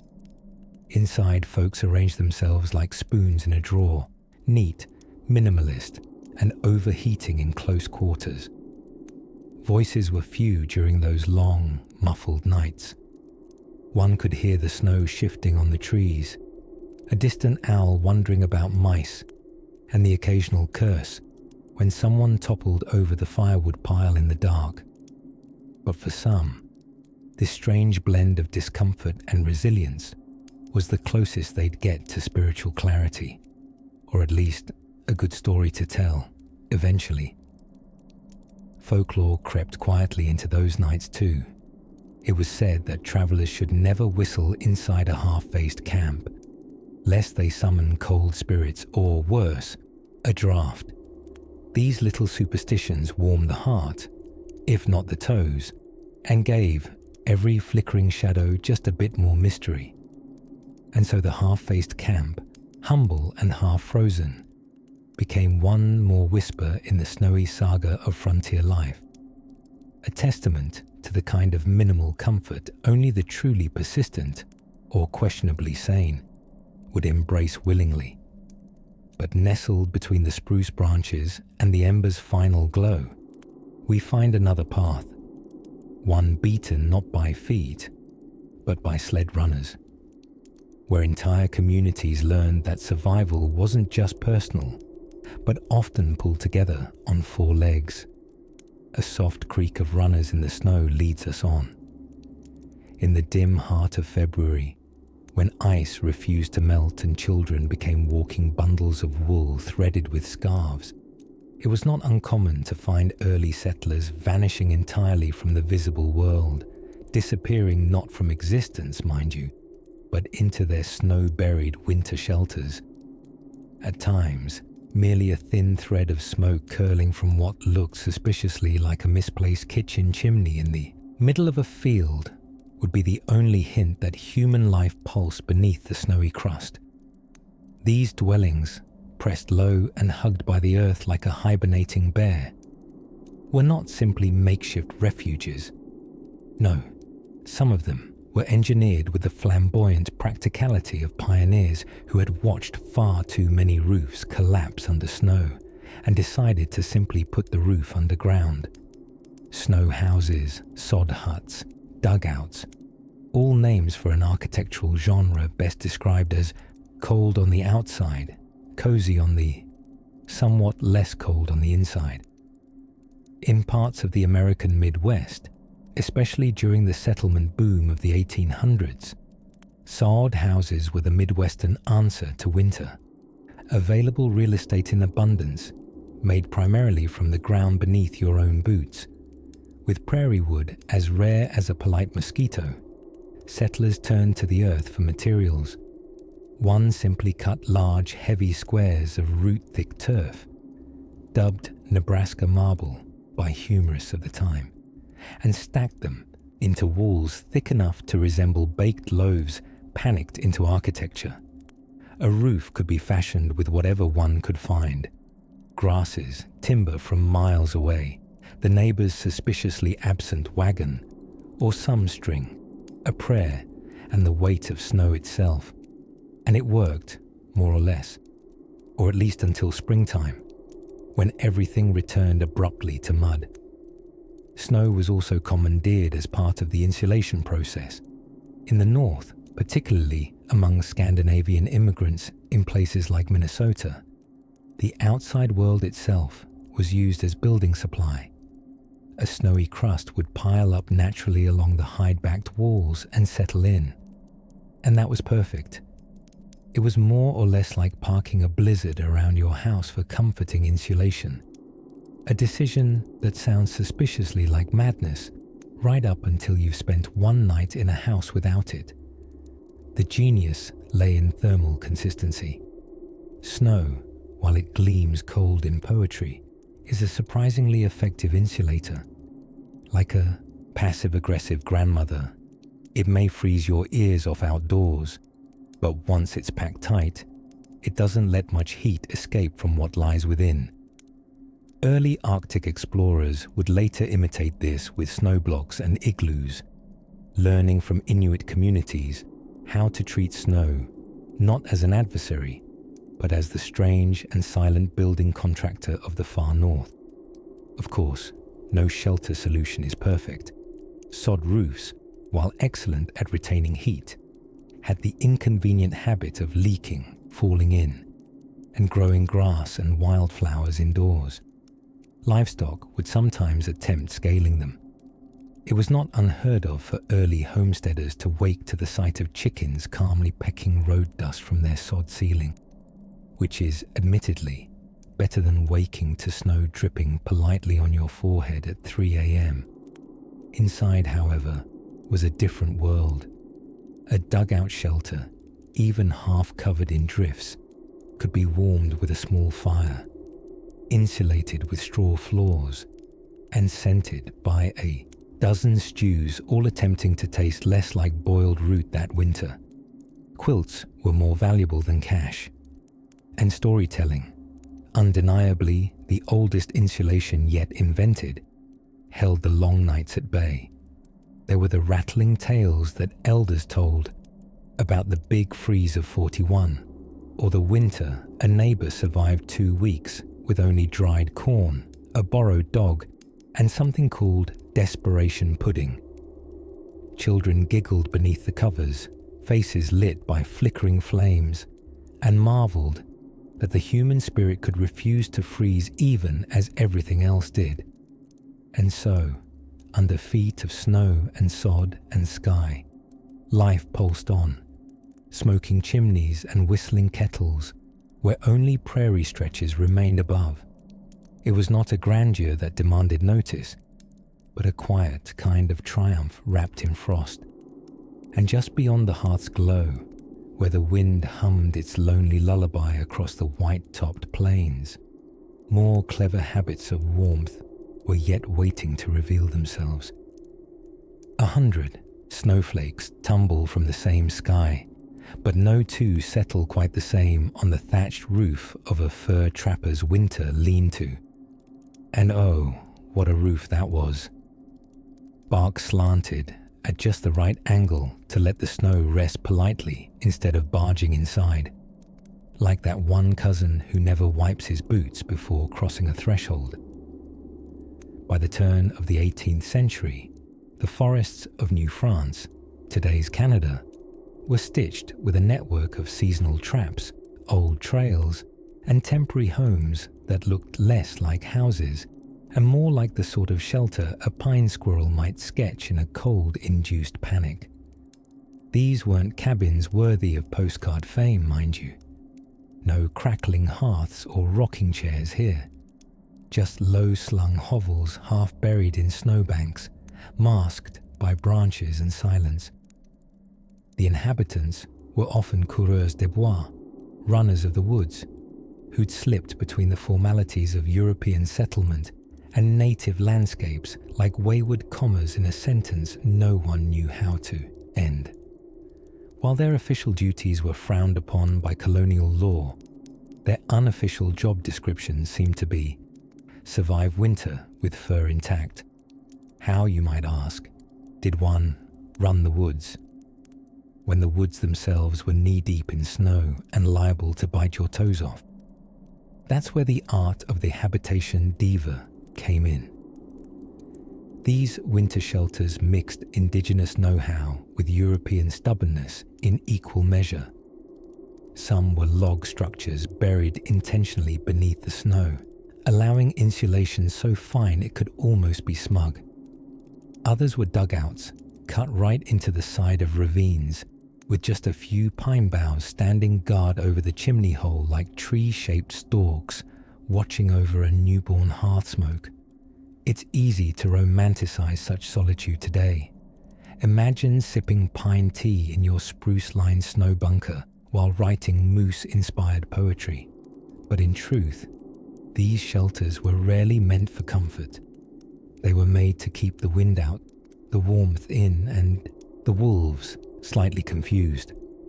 The line between rustic coziness and desperate hibernation chamber was thinner than the birch bark pasted over windward cracks. Inside, light came from fish oil lamps or pine pitch torches wedged into notches in the wall, their flicker casting dancing shadows that made every wooden spoon look suspicious. Clothing often steamed dry above the fire, the smell of wet fur and boiled pemmican curling into the rafters like a recipe you'd rather forget. But here's where things warm up. Amid the bleakness, there was community, even in solitude. Many coureurs knew their neighbors only from the telltale patterns in the snow, the zigzag of a snowshoe track, the gentle arc of a sled trail, or a mitten clumsily dropped at a frozen creek crossing. These signs were conversations of their own, quiet language etched across a white parchment wilderness. Meals, when they could be called such, played their part in these rituals of survival. Stone kettles, lovingly battered, hung above small fires, boiling stews that were equal parts beaver tail and hopeful imagination. If the larder held up, you might sprinkle crushed juniper or dried onion for imported flair, a gesture that practically screamed, "We may be snowbound, but we have taste." Other times, everyone pitched in. French trappers, Algonquin guides, and occasionally a rogue Jesuit, seeking both God and muskrat pelts, would share shelter. The nights rolled on in stories, games, and slow simmering debates over whose boots were most waterproof. Laughter, after all, has insulation properties rarely discussed in survival manuals. Logbooks found years later, musty, crumbling, record complaints so poetically mundane they feel staged. "Lost my glove again," wrote one trapper in elegant cursive, as if gloves simply evaporated into northern auroras. "Pierre claims my jam is inferior," said another, surely sparking the earliest known Canadian culinary feud. And yet, for all their hardship, none of these winter homebodies quite gave up. They returned to their pit huts and lean-tos year after year, digging into the snow season with resigned courage and hopeful mittens. Their shelters may have been temporary, but the determination inside them was as fixed as frost on a February window. The snow outside could howl, and the pines could groan under the weight of winter's breath.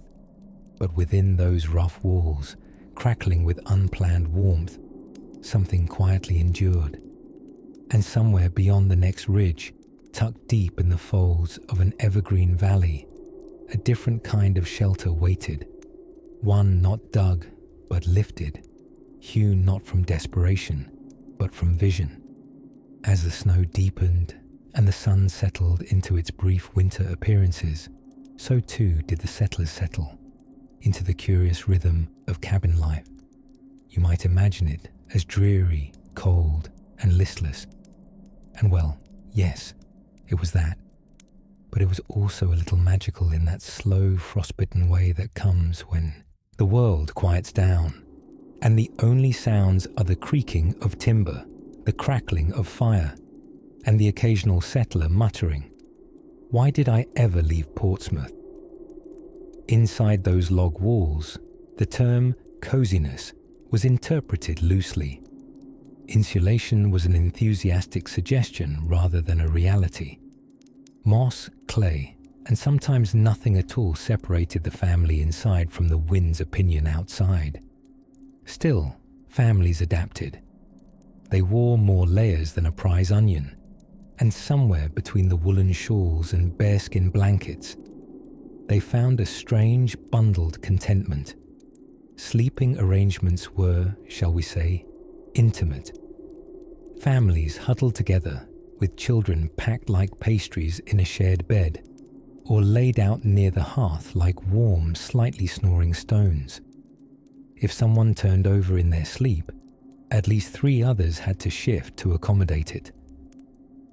Privacy was less of a concept and more of a misremembered fantasy from life back in Europe. To combat the cold, settlers developed their own version of indoor entertainment, which historical sources generously call leisure activities, but which mainly involved repetitive motion and long silences. Knitting, whittling, and staring meaningfully into the middle distance were all popular pastimes. Reading was treasured, though the supply of books was often limited to a Bible, a hymnal, and a mildly water-damaged almanac from 3 years earlier. If you were lucky, someone in the next valley might have Pilgrim's Progress, and they could be bribed into a read-aloud visit with the promise of a hot stew and non-frozen cider. But among the most beloved winter customs was storytelling. Each evening, as the firelight danced against the log walls and shadows stretched like exhausted cats, someone would begin. Stories of voyage and hardship, of bears swatted away with frying pans, of ghostly footprints in snow that disappeared beneath doorsteps. Each tale invited warmth closer to the hearth. Even tall tales were welcome, especially if they involved a particularly heroic chicken or the great blizzard of the year you-know-who had to dig the outhouse out with his bare hands. The adults, no less imaginative than the children, turned daily life into legend by sheer repetition. Mrs. Hargreaves's encounter with the sour raccoon became the siege of Pantry Hill. The time someone left the door open during a white out morphed into the night the north wind danced in the parlour. It was both entertainment and oral history, woven together with a wink and a wool scarf. Of course, winter dinners were an event in their own right, not in presentation, mind you, but in the ceremonial scraping together of whatever hadn't frozen solid. Root vegetables starred with monotonous consistency, accompanied by salt pork and the occasional dried apple, whose flavour resembled what happens when a raisin has doubts. But people were grateful for the sheer fact of food. They'd cured, pickled, dried and smoked their way through fall with the fever of squirrels on a deadline. January was the proving ground of all that preparation. If someone had managed to preserve a block of cheese through the cold, hidden in a snowbank, wrapped in dreams, it was unveiled with the reverence of an ancient artifact. The youngest might even be allowed to sniff it before a carefully trimmed piece was melted into the porridge, causing unanimous, reverent nodding. Flavour was a group hallucination, generously practiced. Outside, wolves might pass by silently, their paws the only whispers in the snow. The auroras sometimes came to dance above the pines, green and pink ribbons laced across the sky, showing off to the humans below who had no camera but plenty of wonder. Someone would open the door, briefly, and an entire family would lean out to watch, breath misting, faces lit by fire and heavens alike. Then the door would close, and the latch secured, and the heat was once again left to battle the night. Someone would fluff a straw mattress. Another would mutter a half prayer, half grocery list. The fire would sigh like an old friend settling in its chair. And under that snow-covered roof, with ice feathering the window panes in fractal lace, sleep would drift in, as gentle and certain as snowfall itself. Somewhere beyond the thick woods and deeper drifts, another kind of winter shelter was taking shape, foreign, unfamiliar, and colder not just in temperature, but in purpose. As winter sunk its frostbitten teeth deeper into the American frontier, settlers found themselves locked in a season-long staring contest with nature. And, spoiler alert, nature never blinked. Survival hinged less on who had the best hat, and more on who could outwit the cold with a well-conceived pile of logs, moss, and gently steaming optimism. Nestled within the dense pines and powdered hills of the New World, the simplest log homes became sanctuaries of astonishing ingenuity, though they looked like the rustic offspring of a woodpile and a cabin daydream. These structures were masterpieces of pre-modern insulation tactics. Early settlers didn't have double glazing, but they did have mother-in-law level persistence and a relationship with mud that bordered on romantic. Chinking, the prized art of stuffing the cracks between logs, was a nightly obsession. Using anything from clay to moss to the regrettable remains of last season's unsuccessful root cellar, pioneers meticulously sealed every gap with the same care a terrier devotes to burying an exceptionally prized bone. Inside, the air was heavy with the scent of pine pitch, wood smoke, and slowly smouldering socks. Windows, often wax paper-covered holes masquerading as glimpses of the outside world, sacrificed clarity for survival. They didn't exactly offer breathtaking views, unless your breath happened to fog up upon contact with anything below room temperature. Heating was achieved in a manner that, to the modern mind, might border on absurd heroism. Fireplaces were central, both architecturally and emotionally, to early settler life. A large stone hearth often occupied an entire wall, looking like a medieval pizza oven auditioning for a role in a survival drama. These fireplaces not only emitted crucial heat, they also served as the kitchen, the laundry, the dryer, and occasionally the stage for dramatic retellings of mildly eventful squirrel chases. Fueling the fire was a relentless pursuit. Settlers cut and stacked wood with almost devotional fervor, piles reaching higher than one's least favorite child. It took roughly an acre of forest to heat a cabin through the winter, which perhaps explains why winter was also considered a suitable time to start indoor philosophical feuds about who last remembered to split kindling. Yet it wasn't all austere suffering and frostbitten toes. These cabins became hubs of familial myth-making and wintry coziness. The biting cold outside made indoor warmth all the sweeter, and families would hunker down like nesting birds made of wool and porridge. Children shared beds layered in animal hides, quilts, and the occasional sarcastic sibling.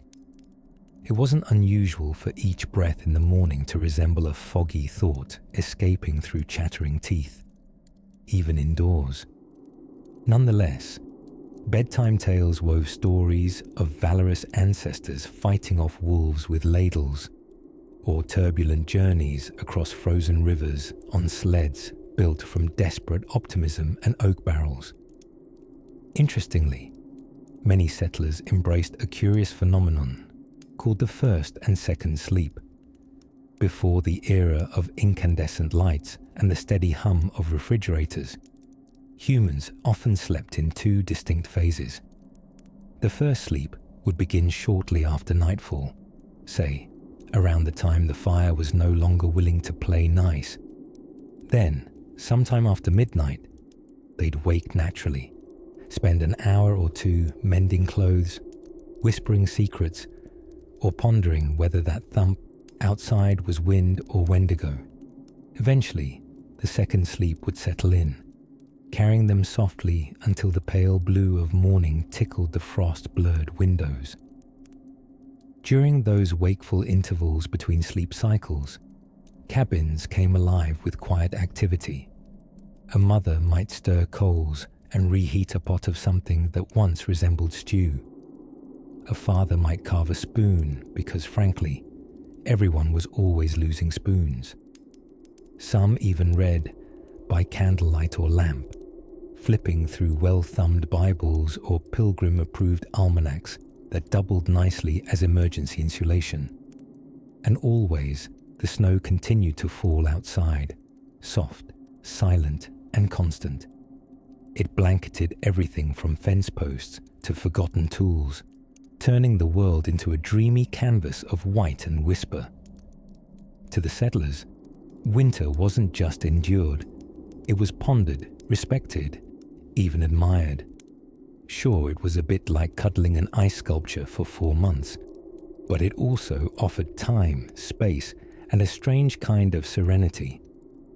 As the fire crackled and the cabin walls creaked gently under the weight of snow, dreams settled over the sleepers like another quilt.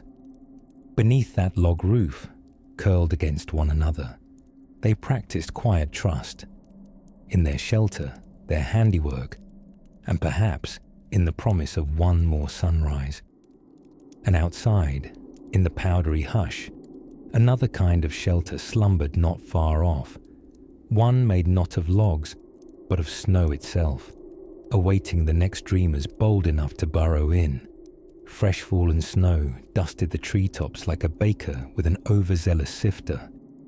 In the dusky quiet beneath the towering pines, all seemed still, but below the pristine white, the woods were humming with breath and life. Because there, nestled into hillsides and burrowed beneath drifts like oversized rabbits, were the snow shelters, not the grand log cabins that filled paintings, no, but the snug, homemade wombs of winter that early settlers built when survival wasn't a luxury. It was Tuesday. One of the most curious of these shelters was what settlers simply called a pull-in. Not unlike modern RV parks, though with rather more snow and vastly fewer marshmallows. This rustic architectural style involved digging directly into the side of a slope, covering your hard-won hollow with saplings, brush, sod, and then, of course, a generous serving of snow. Snow, once the enemy, became the blanket. Insulation might not sound romantic, but when the wind howled like a cursed accordion outside, you learned to love it like family. These snowbank shelters were often initiated with nothing more than a shovel, an axe, and the confident delusion that winter would be mild this year.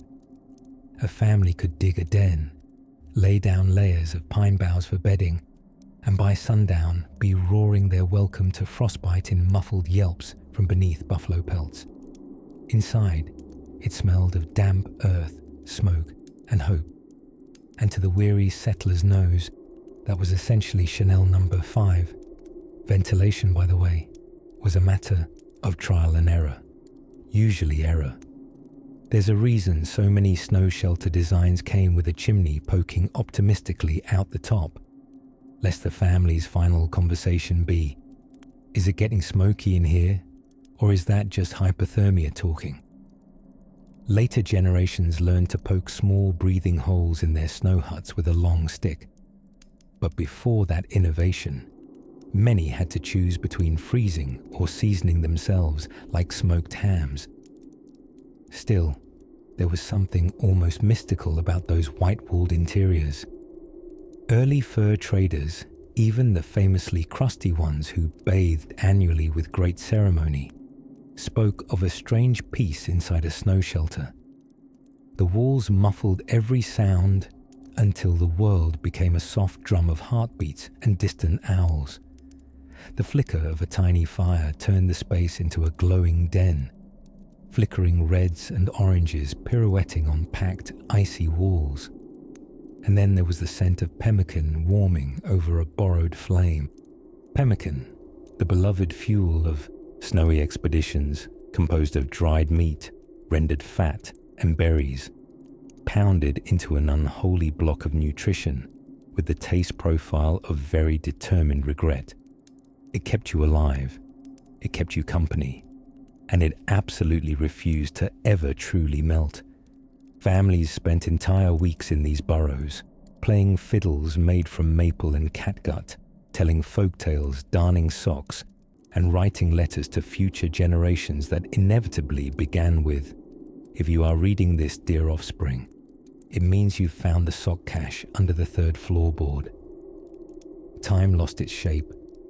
One long snowstorm could turn into a folkloric tale of epic survival, even if all you actually did was nap, snack, and preach against ever stepping outside again. Sometimes families would emerge in the spring to find neighbors just 30 feet away, having wintered similarly in silently parallel snow bunkers. Neither had known the other was there. It really lent a whole new appreciation for the term privacy, fence.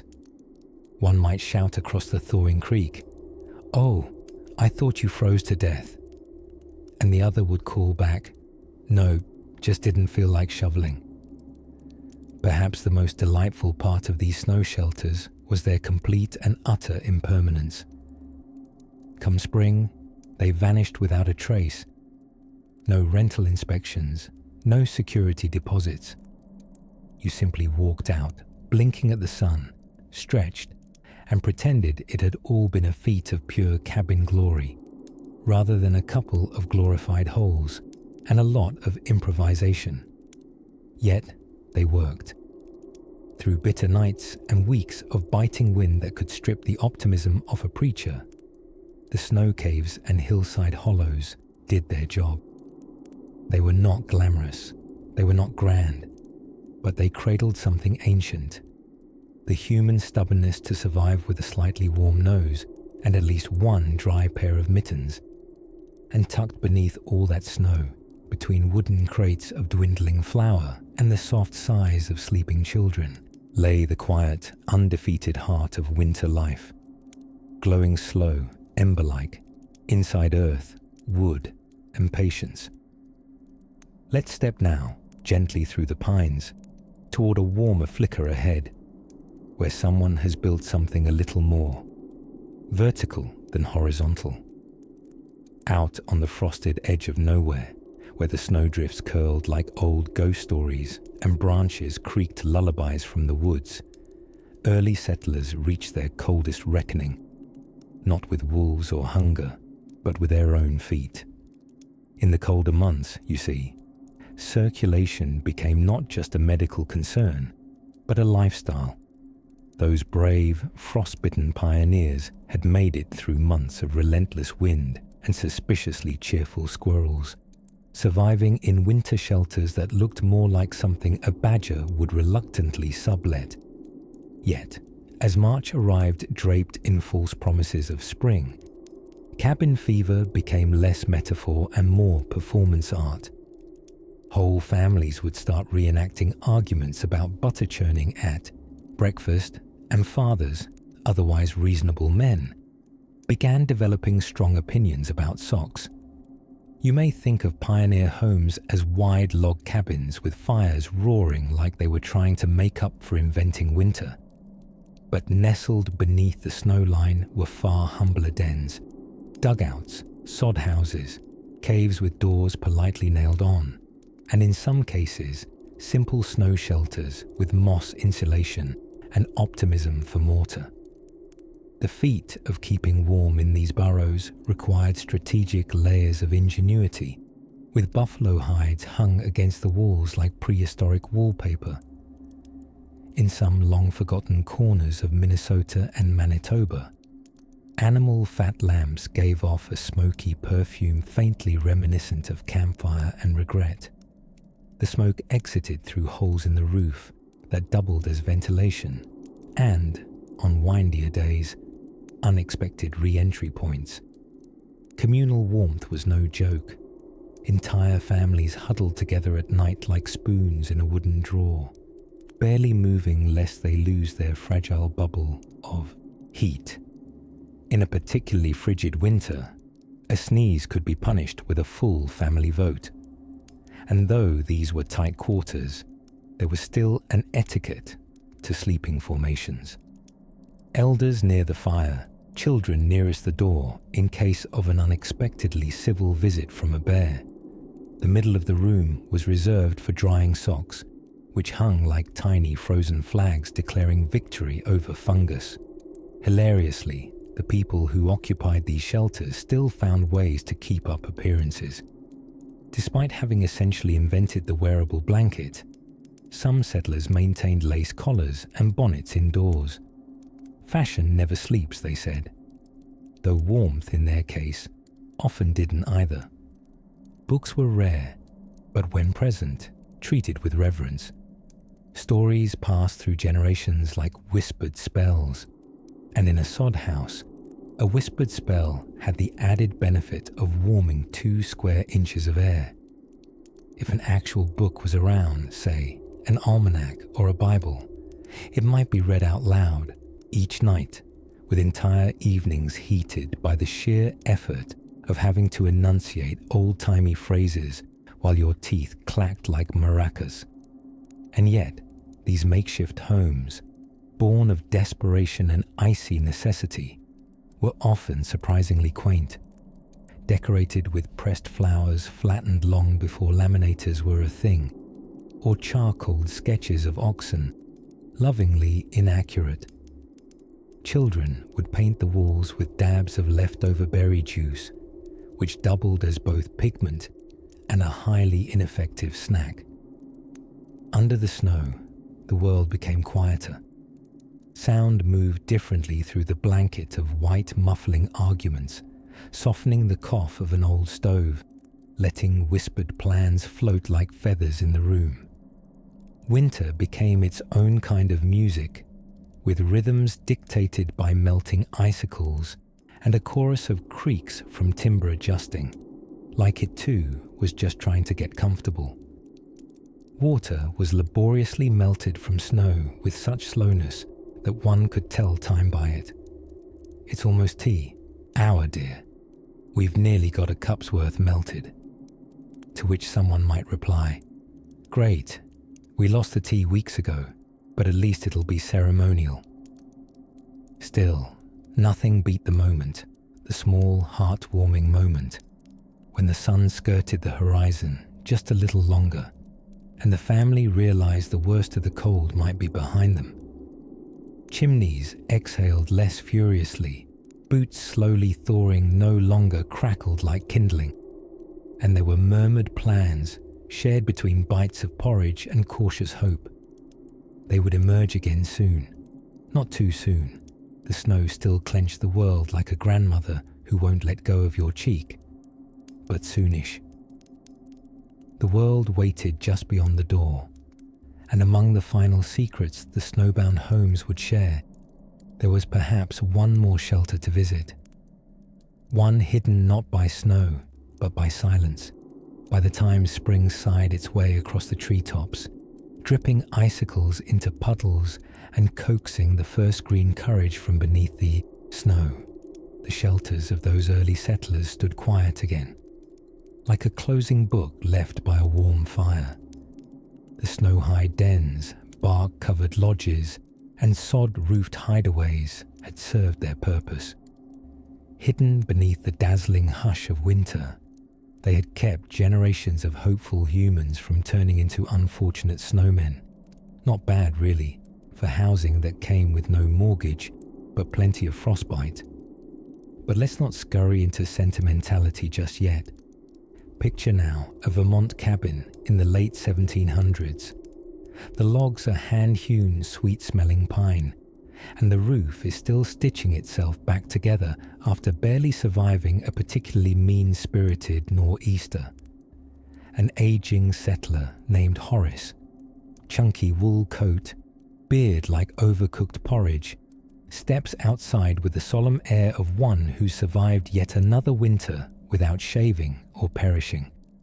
With a yawn, heard only by the fir trees, Horace picks his way through melting snowbanks, past the melted remains of the family outhouse, and down to the river. It has started whispering again, cracking the thin skin of ice with the tentative gurgles of spring. He dips a ladle in, tastes the end of winter. Behind him, the cozy fort he's carved into this wilderness still smells of smoked venison and damp wool socks. A scent so potent, they say it inspired the first anti-moth measures, but no matter. Within those log walls, history whispered itself through the walls at night, stories from every drift and draft. You see, these shelters, humble and half-buried, weren't just structures. They were the difference between living and just being very cold forever. Whether it was the Quincy-style snow mounds the indigenous peoples taught weary explorers to build, or the dirt-dug winter cellars where immigrant families huddled beside potato sacks and hope. These lodges carried the rhythm of survival, and now and then, the distant sound of someone stubbing a toe on a frozen bannock. Even in Scandinavian homesteads transported piece by piece to the upper Midwest, you'd find the tradition of sharing winter heat with cows. Not in theory, right there, in the house. It turns out that if you put enough living beings in one room, eventually things warm up, possibly uncomfortably. Still, many a frontier child listened to the blustery nights from beneath wool blankets and behind bovine rufflers, grateful for the extra warmth, if less so for the smell. And still, deep in snowier places, some built chimneyless cabins called black houses, warmed only by the smoke of peat fires and the occasional passive-aggressive argument. Not everything was efficient, but a surprising amount was cozy. People became masters by necessity in layering, of clothing, of walls, and occasionally of sarcasm. When a neighbor remarked that your roof was letting the moonlight join supper, it was understood as both a compliment and a suggestion. Then came the thaw. With it, the grateful unearthing of doors, long buried, windows, and the occasional chicken who'd gotten bold and been swallowed by the snowbanks months earlier. And through it all, these shelters stood, quiet guardians of the winter hush, protectors of families whose recipes, legends, and badly tuned fiddles would echo long after the snows had seeped away. Some of these shelters still exist, held soft in the arms of time, reclaimed by moss, softened by memory. They are the gentle ghosts of winters long past. You might find one if you wander off the trail, half hidden maybe, but still humming the old lullabies of those who'd slept there, wrapped in fur and stubbornness. And from some snow-cradled cellar or lopsided log room deep in the woods, it's tempting to imagine voices still echoing faintly in the rafters. A mother humming while patching wool gloves, a father muttering about iced-over firewood, a child whispering secrets to their stuffed corn husk doll by lamplight, and above it all, the world quiet and white, remembering them. So now let it all melt away, the snow, the years, the cold hard edges of time, and let the hush return. You're warm now, the fire's down to coals, the wind has lost interest in your shutters, and even the storm, that old show-off, has gone off to brood in the mountains. Rest easy. Let history keep watch. Good night.